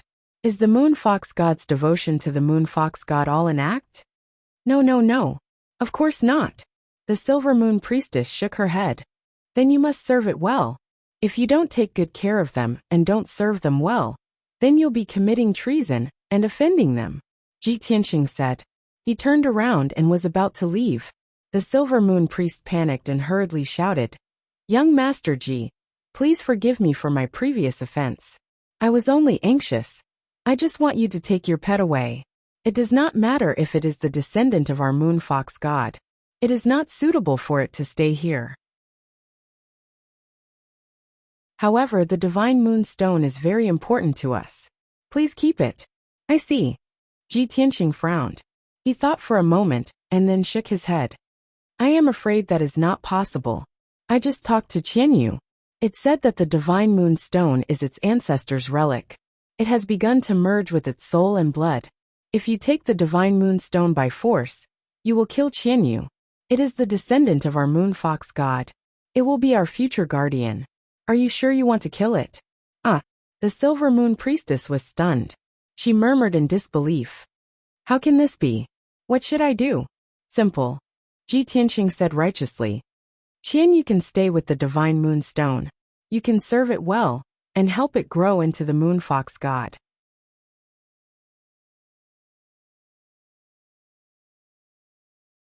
Chapter 1649. Ji Tianqing's two choices made the silver moon priestess feel extremely aggrieved. She didn't want to accept either choice. If she could turn back time, she would rather offend Jiao than let Ji Tianqing and Qianyu enter Mount Yaoyu. Unfortunately, it had already happened, and there was no turning back. "Young Master Ji, is there no third choice?" The silver moon priestess frowned at Ji Tianqing, her eyes full of pleading. Ji Tianqing shook his head with a regretful expression. "I'm sorry, I have no choice." The silver moon priestess lowered her head in silence. After a long consideration, she made up her mind. "In that case, I choose to let Qianyu and the divine stone stay." Obviously, she would rather leave Qianyu in Mount Yaoyu than lose the divine stone. Ji Tianqing seemed to have expected her to make this choice. He nodded calmly. "Since the silver moon priestess has made her decision, then so be it. But I have to remind you that Qianyu has never left my side. If I'm not by its side, it won't be used to it, and its temper will be very bad. With its temper, it will most likely tear down this temple. After all, this temple is dedicated to it. It will also destroy the entire Mount Yaoyu, destroy all the buildings, and even beat up the people of the Moon Fox clan. In addition, it is still growing and needs to consume a large amount of spiritual stones and pills every day. If you can't satisfy it, it will become violent." Before Ji Tianqing could finish, the silver moon priestess's scalp went numb, and her face turned ugly. Images of Qianyu's crazy destruction kept appearing in her mind. The more she thought about it, the more she shuddered. Ji Tianqing laughed in his heart, but he still said seriously, "Silver moon priest, these are all possible scenarios. You must be mentally prepared. No matter what, please remember that Qianyu is the guardian of the Moon Fox clan. You must serve it devoutly and satisfy all its requests. You must not hurt it. Otherwise, you will be disobeying the ancestors and will be punished by the heavens." In the end, she didn't even wait for Ji Tianxing to finish before shouting, "Stop. Young Master Ji, please take it away." The peace and tranquility of our Moonfox clan was not easy to come by. I don't want our home to be destroyed. After saying that, she threw Qianyu to Ji Tianxing, as if she was throwing away a hot potato. With a wave of his hand, Ji Tianxing kept Qianyu back into his sleeve and into the sword world. He looked at the Silver Moon Priest with a face full of regret and said in a helpless tone, "Sigh, Silver Moon Priest. It seems that your faith is not devout enough. I've read in books that there are many ancient races that worship certain gods. Every year, they will hold a sacrifice to the gods. In order to show their devout faith, not only did they spend a lot of effort, they even used up the entire clan's financial resources to hold a sacrifice. In fact, they would even choose a few virgin boys and girls, kill them and sacrifice them to the gods. No. Absolutely not."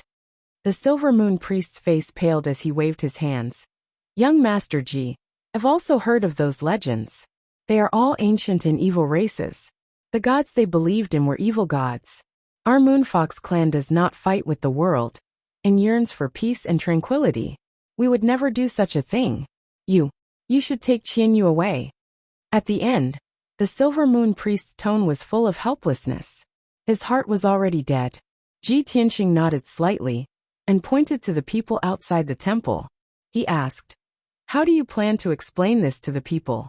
The Silver Moon Priest was speechless again and fell into silence. Ji Tianxing said seriously, "Isn't that simple? Just pass on what I said to everyone word for word. The people of the Moonfox clan have been worshipping the ancestors for generations. Their devout faith has touched the ancestors and made them manifest. The descendants of the ancestors have come to the mortal world and come to the Moon Summoning Mountain to retrieve the Moon Summoning Divine Stone. This means that the ancestors have received everyone's faith. However, the ancestors will bless the Moonfox clan to be peaceful and prosperous. After a few hundred years, the descendants of the ancestors will grow into the new gods and protect the Moonfox clan forever." After he finished speaking, there was silence in the temple. The Silver Moon Priest and the 4 silver-armored guards all stared at him with their mouths agape, stunned on the spot. Jiujia was also taken aback. She covered her mouth and laughed. She even sent a telepathic message to Ji Tianxing. "Tianxing, you were acting like a preacher in the theocracy just now." Ji Tianxing rolled his eyes and asked, "Are you saying that I'm a swindler?" "Ahem." Jiujia glared at him and said seriously, "Don't mention the word swindler. It is taboo in the theocracy." Ji Tianxing just remembered that martial god Taihao was the Lord God of the 6 kingdoms. The theocracy had sent many preachers to spread the name of the Lord God in the various kingdoms and guide the people to worship the Lord God. The word swindler was full of negative connotations, and it was indeed damaging to martial god Taihao's reputation. At this time, the Silver Moon Priest weighed the pros and cons for a moment before nodding his head. "Now that things have come to this, we can only do as young Master Ji says." "Sigh." The Silver Moon Priest stared at the 4 silver-armored guards and ordered, "Don't you dare say a word about what happened just now. Otherwise, I will punish you according to the rules of the tribe." The 4 silver-armored guards kept quiet out of fear. They quickly bowed and said, "Yes, young master." The Silver Moon Priest was relieved. Surrounded by the 4 silver-armored guards, she walked out of the temple. Ji Tianxing and Jiujia looked at each other and followed the Silver Moon Priest out of the temple. As soon as they reached the gate of the temple, they were surrounded by more than 200 Moonfox tribesmen. The Moonfox clansmen were all agitated and filled with righteous indignation. Many of them were waving their fists and shouting, asking the Silver Moon Priest to punish the bastard who blasphemed the Lord God. The Silver Moon Priest waved her hand and signaled for everyone to quiet down. Then she said solemnly, "What happened just now was not because someone offended the Lord God. It was because the Lord God had manifested himself. It was the piety of the Moonfox tribesmen that moved the Lord God and caused the miracle to happen. This is a joyous occasion. The descendant of the Lord God has come to the mortal world and come to our moon-gathering mountain." Although she said it was a joyous occasion, she could not bring herself to smile. The Moon Fox tribesmen listened carefully to the Silver Moon Priest's words and were enlightened. After the Silver Moon Priest finished speaking, the people were even more surprised. They all cheered and clapped their hands in joy. In fact, many emotional people even knelt down to worship the temple in an extremely pious manner. Everyone wanted to see for themselves what the descendant of the Lord God looked like. You're tuning in to the Li Mei's Wuxia Whispers YouTube channel. We're so grateful for your support. And don't forget to subscribe to join us on this incredible journey through captivating stories. Your generosity through donations truly makes a world of difference, as it's the primary source of revenue that allows me to expand and enhance this channel for you. Thank you from the bottom of my heart for being a part of this adventure.